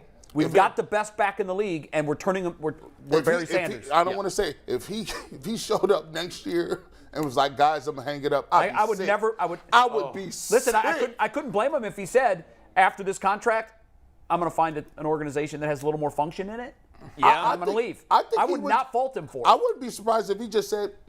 Now, I don't think he's that kind of guy. Yeah. I think he's more like Joe Thomas, where he said, "Yeah, we suck, and I know it, but I'm pretty good, and I'm just going to play on a team that sucks." Yep. Because that's who drafted me. Yeah, go ahead. Let's see. You guys are going way over the top. Wow. No, you across are. the board. Let me tell you something. You I got don't know what has gotten Literally into over him. the top. You got to be. Guaranteed to win. You got to be out of your mind to think Nick Chubb's not going to get 100 yards rushing.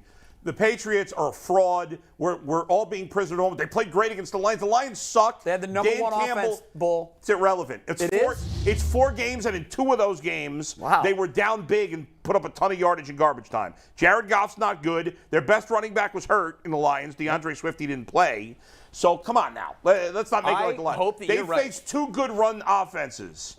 The Packers and the Ravens, and those teams ran all over the Patriots, all over them. Both of them combined, they averaged over 7 yards per carry on the ground. The Patriots quarterback sucks. He's not an NFL quarterback. Okay, he had one good game against the worst team. Dan Campbell should be fired. Idiots watched Hard Knocks and said, "I'm going to bet money on the Lions." More people bet on the Lions than all but one team to win the What's their Super record? Bowl. They're 1-4. More people bet on the Lions than all but one team All but to one win team the Super Bowl. to win the Super Bowl. That's Well, crazy. but explain that. Because they were on Hard Knocks, Hard and people Knocks. get carried No, away. fell in love with them. Also, you're not making money betting on the Rams. Well, sure, but You're making still, money but to bet the Lions? I mean, who thought the Lions? They have Jared Goff as their quarterback. That sucks. You got a gambling Dan problem. Campbell's. you do have a gambling problem. If that's the only prop bet you want to You know how all the gambling commercials now have to run that disclaimer? Yeah. And if you have a gambling problem, Call that please call number. 1-800-DON'T-BET or whatever. Dan Campbell's a buffoon. When you bet the Lions, they should have to read you a disclaimer. Yeah. You may have a gambling Yes. problem. Call 1-800-DON'T-BET. Don't do Jared that. Goff does the commercial. The Lions, there are much worse organizations than the Browns. The Browns owner is trash. He sucks. He's awful. But listen, things are not as bad. Since Stefanski's been coached, they actually have a winning record. There's plenty of teams that don't have a winning record since then. I expect more. I know you don't want to wait till next year, even though next year probably is more likely. None of us thought the Browns were going to be great this year when we knew Watson was going to be suspended. So, yeah, there's some issues here, but let's not get carried Well, away. if We're you're still right, 5 games in. if you're right. Yeah. I will on Monday wear the Ultimate Cleveland Sports Show with all of our faces blacked out and only your face showing. That's it. You should do. I If will they do win. He has to hit all 5 of those, or if they just win. If they win. If they Yeah. win. If He'll wear they it win, with just I will Bull's wear face. that Ultimate Cleveland Sports Show T-shirt with Yes. all of our faces blacked out and just Bull's face in that's the it. middle. What if we print out 5 other pictures of Bulls, so it's all Bulls? But that's- I'll Six wear of them. that. Yeah, I'll I make will that. wear that T-shirt. I'll make that. That's an easy bet, man. All they got to do is win. But he's wearing Baker Mayfield's jersey if I'm they going to wear lose. Baker Mayfield's jersey, or at least have it with me. I don't know if they'll have one big enough to fit me, but if they, I'll bring it in. I will buy. Well, I don't know. I'm not going to buy it till Sunday. Probably won't be here by Monday. At but some I will point, wear probably it. comes in, you'll wear it. I will buy it and wear it as soon as I get it if the Browns lose McNuggets, this week. what's the internet saying? First off, we got one more super chat. William Wise says, "Just got my UCSS shirts, rocking them proudly. We appreciate." I you." heard from a lot of people over the weekend that bought the shirts. Shout out to Nice, my man love it. William Shout out to our Wise, guy, man. William Wise. William, you're a wise man. Cleveland Clothing Company. Yes, we love them all. Buy more. They're still on sale. Cleveland Yeah. Clothing Company. We'll drop the link in the chat. But today, what the internet tells us is brought to us by our good friends, our best friends, our BFFs for life Love at these guys. PCC Airfoils. Are you looking for a job with career advancement and great benefits? PCC Airfoils is the leading manufacturer in Northeast Ohio. All locations of PCC Airfoils in Eastlake, Mentor, Wickliffe, and Minerva are hiring for all positions starting at $18 and up, plus full benefit packages, paid time off, and a signing bonus. You can apply online at precast.com/careers to learn more. PCC Airfoils. Airfoils. Okay, yeah. PCC Airfoils. Airfoil. Oh, Yeah. Okay. That might be one. That was it, Bull. I like that one a lot. That woke might up. be one. That woke up Minerva. Hey, you got one right there. No doubt. That's a hit. That's a hit record. That's his first Queen song that he's covered. Yes. Yeah. Does anybody ever been Parody. to Minerva? Yes. You've been to Minerva? We play football and baseball games over there all the time. All right. I'm not convinced. All right, so the question we asked the internet this week, Bull wasn't sure it existed. He we sounds ask made this up. often, but I do think it's applicable this week. I will die on the hill that I think this is a must-win. Bull has declared guaranteed victory. So we asked, do you consider Sunday's game against New England a must-win for the Browns? We got some good answers. And let's take the first one real quick. This is from Sports Talk Spicer. Nah, season's already over. Just Loser. focus on the 6th game with Loser. good reps. So he's not rusty for 2023. Number 2. By the way, that tweet doesn't even make any sense. Even if you thought, like, he's going to get those reps whether they're in it or not. So what do you mean we got to focus on just getting his reps? Yeah. What the hell does that mean? That's That is- reality. Yeah. Answer number 2, Anthony. Let's keep this moving. This from Mike. He says 100%. They, as in the Patriots, have no playmakers. None. Either side of the ball. If we can't beat Bailey Zappi at home, the season is lost. This needs to be over by mid-third quarter. Yeah. I can tell you this, if they win, it'll be in the last minute. In a So the painful next way. one, this is from Dragon Hayabusa. Yes, it is due to tiebreakers, which aren't in our favor so far, and that's what's coming up on the schedule. We need to win this game now. Can we? Yes. The biggest question is, will our real defense stand up? How are tiebreakers not in their favor? Division, they're 1-0. I mean, Yeah, I haven't played the Ravens and Bengals That's yet. that's the tiebreaker right now. Right. And last but not least, the best answer we got. About as big of a must as the must coming off the breath of Polk after drinking the hot dog. I still taste that, by the way. It has not left. That was 2 months ago. You know, that left quite that an long ago? imprint on I our don't know. viewers. Yeah, I mean- that haunted a lot of people. But you see, even if they're freaked out or something, they have a Yeah. memory now that they'll always associate with us, and it sticks with you. There's no such thing as bad advertising, you There's guys. still hot dog smear on our Yeah, table. It is. Yep, we had to hose this whole room down. If they lose to the Patriots, man, I'm willing to say I don't even know where to go with that. Like, you know, like, That was the one of the remaining that we said, well, we can get that one. Yeah, I don't even know where you can go with that. I mean, they're just, and then some of it, we need to stop talking about will the real defense stand up. I don't know John Johnson. He's been here for like 2 Right. years. Let's not act like we saw him make no plays over this way. No, I don't but- know what Grant Delpit is. He missed 1 year. But guys like Denzel Ward and Myles Garrett should be playing better. Yes, Yeah. right. But that's 2 guys. That's all. That's what one of the issues why I'm mad with Andrew Berry. And people always say, well, yeah, you just want to run everybody out of town. I'm like, no, listen, man, it's about roster construction. He admitted to himself that he did not have the players that he wanted at linebacker. Let me know the last time you lose, and then 10 minutes later, it's a trade already done. Well, I don't want to criticize the guy. I mean, he's being aggressive. I like that. I like that. Yeah. Well, all of his draft picks are still on the roster. not anymore. he Cut, just got- Oh, you're right. That was the first one. Who'd he cut? He cut. No, they released. No, he wasn't a draft pick. yeah, they Did he trade for him? No. they Who, did. LeCount? LeCount. They Yeah, cut yeah, no yeah. draft pick. Was he a draft pick? He was draft LeCount pick. was a Andrew draft Berry? pick. He's the first draft pick Andrew Berry has released. All the other ones are still there. Oh, man. I don't know. That'll change at the end of this year. Yes, all the defensive gonna have to. tackles, all of them. No, And he'll bring package LeCount. He'll bring deal. LeCount back. That's what'll happen. He's on the practice squad. That's all He is Yeah. on the practice squad, yeah. Okay, so they're all on the Browns roster. Yeah. All of his draft picks. He must be a great GM. Yes. All of his picks are still with us. Yep, must make perfect decisions. At some point, you are what your record says you are. Remember, Bill Parcells Yeah. famously said that. They're just not good. I mean, but here's the weird thing, though, about what the Browns do and who they are. They always do enough to keep us interested, and then they break our hearts in the end. So I think they'll stay in the season all the way through, and then week 17 they'll lose in the last second, and then our hearts will officially It's be just broken. like Denzel Ward and Joe Hayden, right? We were always ready to say, oh, he's a top 5. No. Every time we wanted to be like, this, we got it locked out. No. They're the same trajectory, bro. Like, I ain't seen nothing where it was like, oh, this is Revis.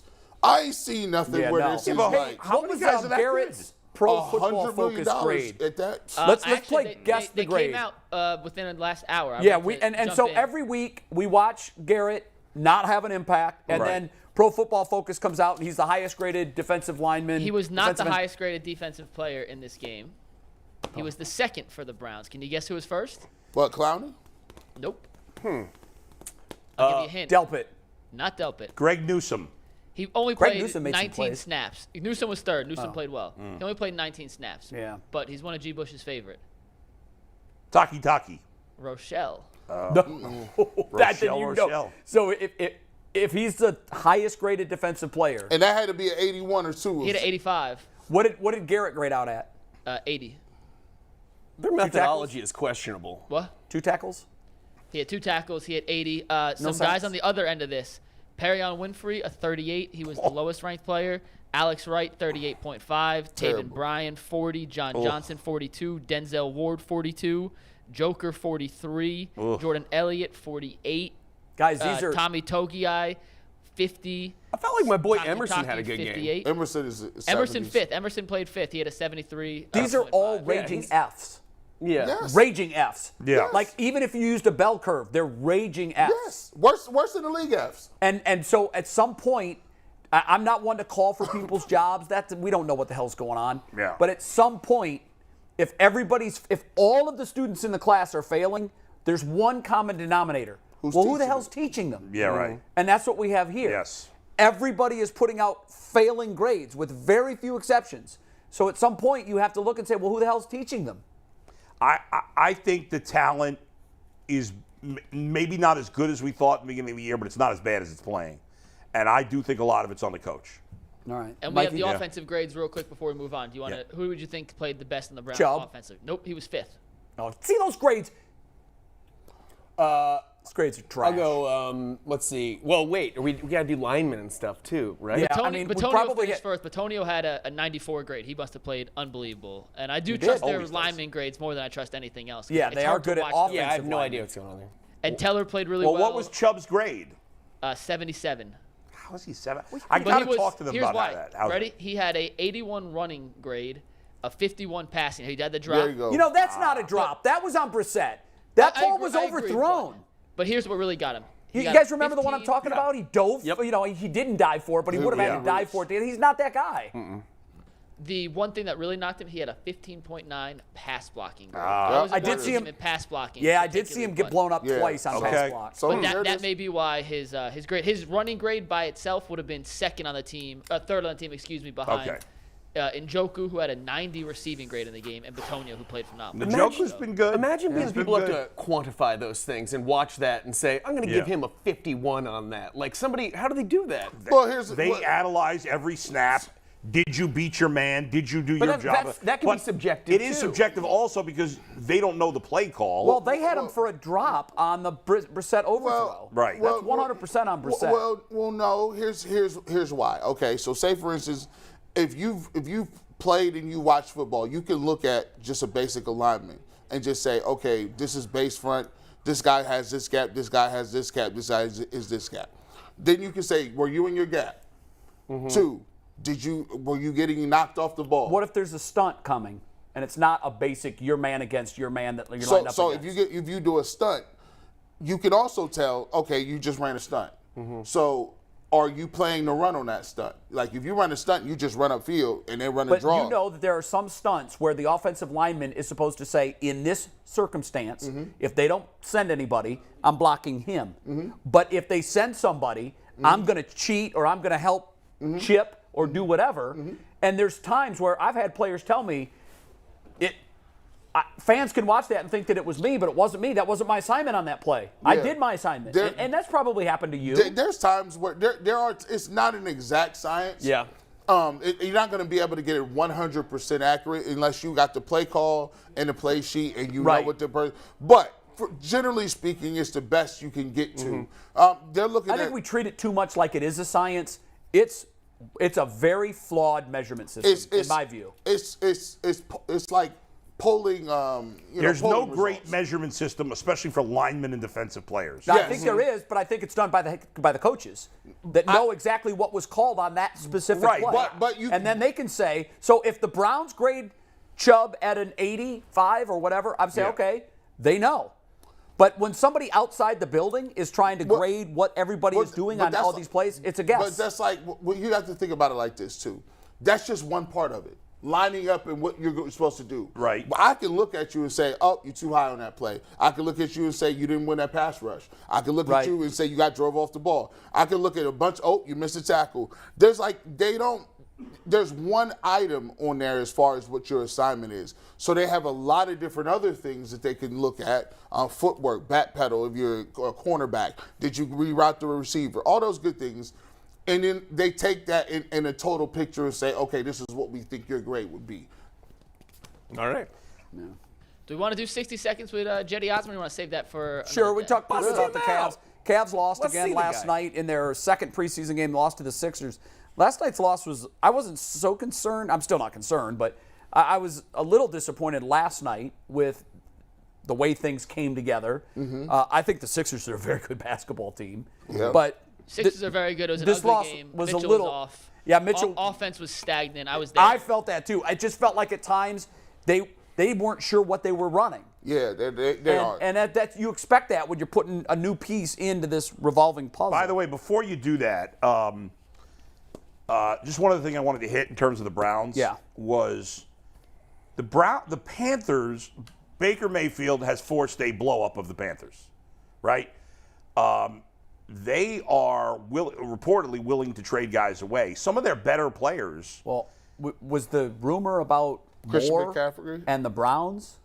Has that been corroborated? Because it was a rumor last night. Right. I don't know if that's been corroborated. But in addition to Moore, they got two good defensive line. We talked about this in the first game. Brian Burns, and I had to look up their defensive tackle. Derek Brown. Thank you, Derek Brown. And Frankie Louvu is a really good young lineman. I don't know if they trade him. But they have three guys up front that are good, and DJ Moore at wide receiver, or maybe even Robbie Anderson. They're into collecting assets now. Think about draft this, though. assets. But think about this. What if the Bills trade for Christian McCaffrey? It's a wrap. The Bills are the best team in the my NFL. God. The only thing they're missing I is don't a think it's running close. back. Think about this. Would you be grateful Singletary's finally still- for Baker he's good. Mayfield if he bombed out that team so bad that Yes. forced a fire sale and helped us fill some I holes would on appreciate this team? it, yes. You would say thank you, Baker. I Yeah, would. you would say Okay, Baker great. doesn't completely suck. Because Right. He did something to help my Browns finally. I will say, my buddies, I have two friends that cover the Panthers on Yeah. a regular basis. They both insist that Rule was way over his skis. Way, even more than like the general fan was saying. A lot of that, he never should have been there in the first place, was what one of them said. And I'm not saying that they're going to have this miraculous turnaround. I don't think Right. the talent's there. I think their line is Baker's really hurt bad. again, by the way. He's I not know playing. He is. Yeah, no. PJ But Walker is starting Sunday. Yeah, that's going to be really interesting. Could he be any worse than Baker's been? I always tell you, yeah. I tell people all around in the league, if you're a coach and you get a new GM or you're a GM front office guy and a coach, if you don't have a quarterback, you might as well count down the times when you're going to get fired. Right. It just won't. Look at the coaches who get fired, and look at the people who are a quarterback. Daniel Jones, right? Daniel Jones is like right. Well, the Giants are playing well. But he hasn't been great, but they're playing well. They're 4-1. They're 4-1. Unbelievable 4-1. But guess what? Yeah. We all know they're not doing nothing. No, They're they're not gonna going find out. anywhere. They're gonna find They're going to find out real Well, quick. you know what, though? I mean, you talk about the coach and the impact that they can have. I mean, here's a perfect example. It's hard to change the culture. That's, I think, the most difficult thing in the NFL to do is to come in and instantly change what's been a horrible culture. The Giants' culture the last decade has been pretty bad. Yeah. I can attest. But Brian firsthand. Daboll comes in there, and there is, first of all, he has rub-off cachet From the Bills. from yeah. the Bills. Yeah. And all of a sudden, every game in the NFL, 90% of the games in the NFL are 1 to 2 plays away from going the other way. Most of them are that Yeah. close. Yeah. And so when you have a guy that the team suddenly buys into and believes in, you can swing 1 or 2 of those plays Agreed. in a game. We got to see it longer than 5 I know, games. I'm not We're here all to going complain. crazy about Mike McDaniel for a couple of weeks. Or Saquon Barkley just on pace for like 1,900. Yeah, Saquon's healthy again. And Sure. they can Yeah. run wild. But I agree with you. By and the I way, love- we got a guy that's just as good as Saquon. Look at the stats. He's Yep. leading the league in rushing. Best player in the league. And we're 2 and 3. Yep. Because when you right, and they have nobody. Who's their wide receiver? But because Can't name 'em. What you They literally have nobody. What Yeah. you Nobody. will realize is, okay, well, look at the quarterbacks. Like the journeyman quarterbacks are flip a coin guys, right? Right. Jekyll and Hyde. Like Yeah. they'll play great. If you need a play, we can't get that play. You throw an interception. It's just one of those things. That's what Jacoby. He's played for most of these games, outside of the first game, for most of these games, he's played much better than expected. But in the key moments, he's made mistakes. I said yesterday, he's the pitcher that gives you 7 shutout, but the score is 0-0. Yeah. Then he walks a guy, then the next pitch he gives up a home run, and he's out of the game. And you're like, what just happened? Yeah, he played great. He's pitching so well. But if you're a Giants fan, you got to love Dable, like high-fiving the fans as he's walking off the field. He's fired up. Yeah. You know. He was actually in Cleveland, too. He was. That's true. He was in Cleveland. Everybody was. Go ahead, Mike. We're gonna skip. Osmond. We'll say that for another. Sorry, day. Chetty. Final takes? Picture Chetty watching, and he's Yeah, just like, let's do some it's final about to takes. happen, and then it didn't happen. Yeah. Sorry, Chetty. Tomorrow. All right. Final takes. Let me talk about what happened on the plane yesterday. Yes. Who'd I know you you yell guys at? will want to react to this. This will be the This only is why final we're skipping take. it because this is gonna be a 15-minute final take. Okay, so no one else is gonna talk, just so y'all know. okay. Mike, did you turn any AV materials? I did. I can wait if you want. It's not a big deal. Okay. Whatever I you know- want. We can do yours first if we want. Sure, let me do mine wanna real do fast. Mike's? Yeah, real Yeah, do fast. Mike's. Mike always No, puts mine's thought real and fast. time I want to into see it. Mike's. Mine's real fast. I was at the game as well, the 15-inning game, and it was a meaningful game. And one of the things that I hate about technology is that although it has made so many things more convenient, some of those little inconveniences were actually kind of charming. And one of the things that I miss ticket stubs. We all do it through the app now. I like having that little memory, that little thing that says where you were, what date, at what time. And now it's very convenient, obviously. You just swipe the thing. But your option is to have a memento. You pretty much just have to like screenshot your phone or something and then print it out. It's just not the same. And I'm going to give you a quick example. I keep a bunch of my ticket stubs. Let's take a look at some of my. This is just one page from my book.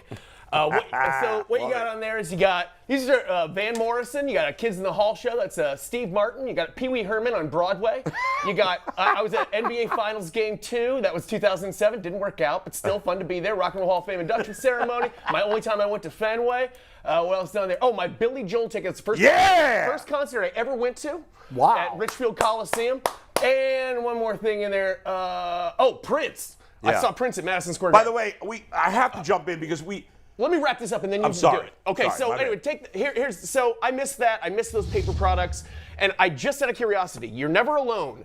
Never think that you're alone in when you feel something like that. That might feel like a stupid thing to you, but I'm like, I'll bet you there are websites that will create tickets based on the event that you went to that you can order and buy. And I Googled it. Look at this. And I don't support this necessarily or anything, but there were like 20 different websites set up that you will send them the information from the show that you went to, and then they will make you a ticket and print it out and send it to your place. So I'm not alone in my something for everything. in my nostalgia for that, and I missed the days of paper tickets, and I'm done. Yeah. I'm with you. I love that. And It's a great necessity is point. the mother of invention. A lot of people miss them, or there wouldn't be 20 That's right. companies Yeah. to fill that That's space. right. That's a good job, Mike. Sorry for interrupting Not you. at because all. I couldn't get over the fact that all those shows were awesome, except the fact you went to see Pee Wee Herman on Broadway. That was one of the best. One of the best. Really? I loved him. What did growing he up. do? Like, he did stand-up? No, he did like his show. Remember Pee Wee's Oh, Playhouse? yeah. He did that like as a live Broadway show, and it's Paul. He didn't do Rubens. his No, entire he did show, not. did He did not crank it while he was Yeah, there. okay. That was a one-time thing in a porno theater in the 90s. Anyways, it was an amazing Google show. it. We've kids. all done that. Google Yeah. it. Yeah. All right, so yeah, but Pee Wee's great. All right. Okay, guys. So here's what happened on the plane yesterday, and this is a pet peeve. My buddy Dustin Fox, this is a major pet peeve of his, and it is of mine too. Oh, I know what this And is. here's what happened. So, very smooth flight back from New York or New Jersey to Cleveland. We land in Cleveland, all right? And in the flight back, I'm sitting in, I think I was in row 23. So there's maybe 10 rows behind me. All of a sudden, the plane lands. I just sit there. I'm waiting because it's going to take a while. Everybody's got to get off. There's 20-something rows in front of me before I get off the plane. So I'm sitting there relaxing. What am I going to do? I'm going to stand up and hover over people? I don't want to do that. It's rude. Well, of course, this woman walks up the aisle. She was like 2 rows behind me, and she moved just in front of me. And I said to her, we're all waiting to get off. I was calm at the time.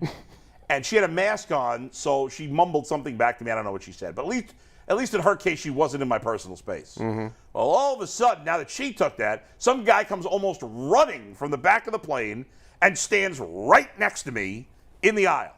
And I said, "Excuse me, we are all waiting to get off this plane." And he was taken aback for a minute. And he says, "I'm sorry, but I've got a connecting flight." And I said, "You were in New Jersey, one of the biggest airports in America. You had to fly to Cleveland to get a connecting flight somewhere else? That's baloney." But even if you did, what are you going to get off the plane 60 seconds sooner?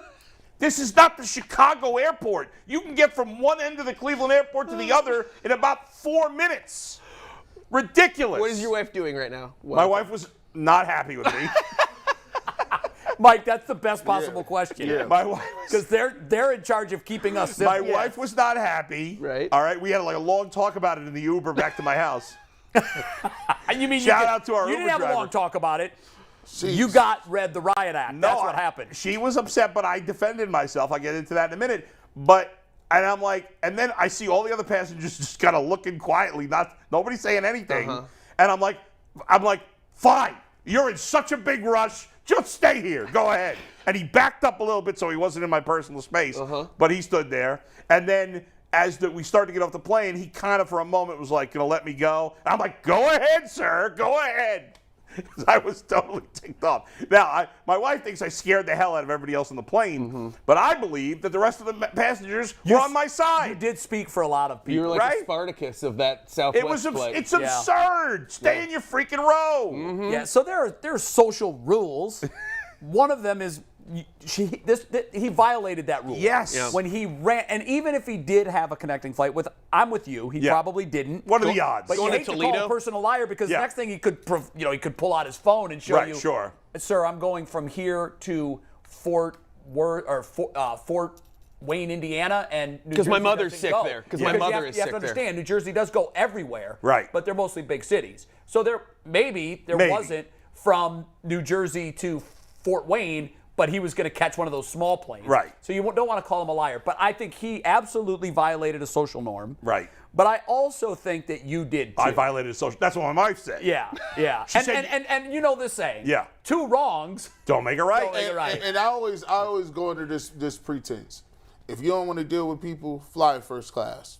I'm a first class snob. I don't get on planes. You get on first class all the time. But you probably fly alone most of the times. Yeah. Go buying 3 tickets. Yes. By the way, on the way to New Jersey, I was offered an upgrade to first class for a very cheap rate, so I took it, which was good because we sat on the tarmac in Cleveland for an hour, and then in Newark the whole for an family hour. took it, right? The whole family, yeah. Because I've seen I've seen times where couples and families split, and the husband takes the first class seat. No. I've seen that. But on the way back, listen, I do that in a heartbeat. If anybody's going to be uncomfortable in a seat, guys, and want to get up, it's me. Yeah, absolutely. But I appreciate the fact that if I stand in the lane, I'm going to encroach on people's personal space, and I'm sensitive to that. I don't want to do that, so I don't. Now, Dustin's big pet peeve is getting the bag out, right? Yes. But he hates people stepping up. Yeah, and I hate that too, and I think we all do, and you probably did speak for everybody that was in the rows behind you. But I probably scared them too. But here's something that sometimes when, those of us with big voices, we fail to always be aware of the fact that when you yelled that, it was different than if. See, now my relationship is I would have thought it, my wife would have said something. Yes. And she would have done it in a way that was passive aggressive. Right. So she would have as if she was speaking to me, Yeah. not to him, but to get the point across. She would have been like, "Oh yeah, we're not in a hurry either." And now I got muscles now have to back up the mouth. So that always puts us. I was being aggressive. Hey, that's the only way you know how to be. Hey, hold on. There is no room in society for me to be aggressive. No. You might want to chill out. Yeah. Oh yeah, if Chief Bush had done it, he'd been arrested. Here's my impression. This is my impression of an air marshal. As soon as he saw you stand up, he's like, "Are we doing this?" Sir, you there. You better stop it. Stand down. That's what it would have been. He got an earpiece on just like me. Well, he learned a lesson. He'll probably never do that again, Bull. We got a think troublemaker so? in row 18. I think so. I don't think he learned a lesson. I think he's going to do it again. You think so? He'll always remember it, though. Here's where I secretly was hoping that story would go. Oh yeah, that we got into a fight or something. No, that he would have said, "Aren't you Adam the Bull from the Ultimate Cleveland Yes, Sports?" Yeah. By the way, he's wearing the T-shirt. He opens his sweatshirt. By the way, That's me. that would have been funny. By the way, one other story of me being aggressive at the bar mitzvah. So my nephew, amongst family and friends. yes, my nephew is there were like 300 people there, so I didn't know like 2/3 of the people there. Right. So my nephew so he gave his speech at the ceremony where everybody's quiet and that's fine. But at the party, he gave a speech to kind of bring different people up to thank them, right? And so he did it. He loves Saturday Night Live, my nephew. He did it by playing Matt Foley. Remember Chris Farley's character and so on? So he did it. I don't know if any of his friends got it because they're young. Yeah, I'm surprised but all the adults got it. So he's doing like a Matt Foley-esque speech for every family member and friend that he brought up. He did a great job. But halfway through, it was long. Some of the tables start talking, which is extremely rude. That is rude. So the next table had my sister-in-law's friends on it, and they were getting really loud. And I turned around to the next table, and I went as loud as I could. And they all just looked at me like stunned and shut up. Yeah, well, good. You were right in that case, too. Yeah. Like, if someone has that That's stage, so rude. just be respectful of Yeah. them. It is their moment. Give them their moment in time. Be as loud as you want when the music is going and all that. It's too late. The music was too loud. I had to wear earplugs. The music was so loud. That's how old I'm getting. Now, typically the way I would handle that is a look. Like you just turn around and you just stare at them. Yeah, but they were in their own world. I don't think they were noticing. So you had to do the I had to shush. Okay. I had to shush. Very Give them good. a loud shush. All right. We got Leroy, Robert, Dave Richard tomorrow. Big show. We're going to talk a little more about the Patriots matchup and how the Browns match up with New England and Bill Belichick. Well, Guardians tonight. it's a guaranteed win. Yeah. Guaranteed Browns win. over the Yep. Patriots. Guaranteed win, baby. Or I will have to waste Said money on on the a morning Patriot call, jersey. bet the Win house, tonight. he said. Yes, sir. Bet the Bet the house. house. Bet your house. Not my Anyone house. but bet your guaranteeing a house. win tonight for the Guardians? Last thing, real Oh, quick, no. one word. Yes I'm or not no? in the- I'm not in the Anyone business guaranteeing of a win for the Anybody guarantees. guaranteeing? No, I don't. I never guarantee wins in baseball. No, it's You too can't. hard. It's No. too fluky. But we're going to enjoy watching it. I'll tell you But it's that. going to be great. We will be on, me, G, and Earl, after the game. No matter what time it ends, we will be on. So join us. Make sure you subscribe. Make sure you hit the bell, or you're not going to know that we're on. And then tomorrow's show, obviously, we'll start with talking about the game. Is the game on Fox? Is it on TV? I think TBS. TBS. Okay. It's Bob Costas, Oh, wow. Ron Darling, and Lauren Shehadi, which I like. So there's no New York influence in that at all. Well, Ron, yeah, but Ron Darling's a Mets guy, though. I know. I Yeah. said no New York influence. Yeah, yeah. All right, enjoy the Guardians game. Go Guards. And Let's Tito, go, we trust. Guards. We're on a Let's 22 go, hour Guards. break. Let's See you go, tomorrow. Guards. Woo!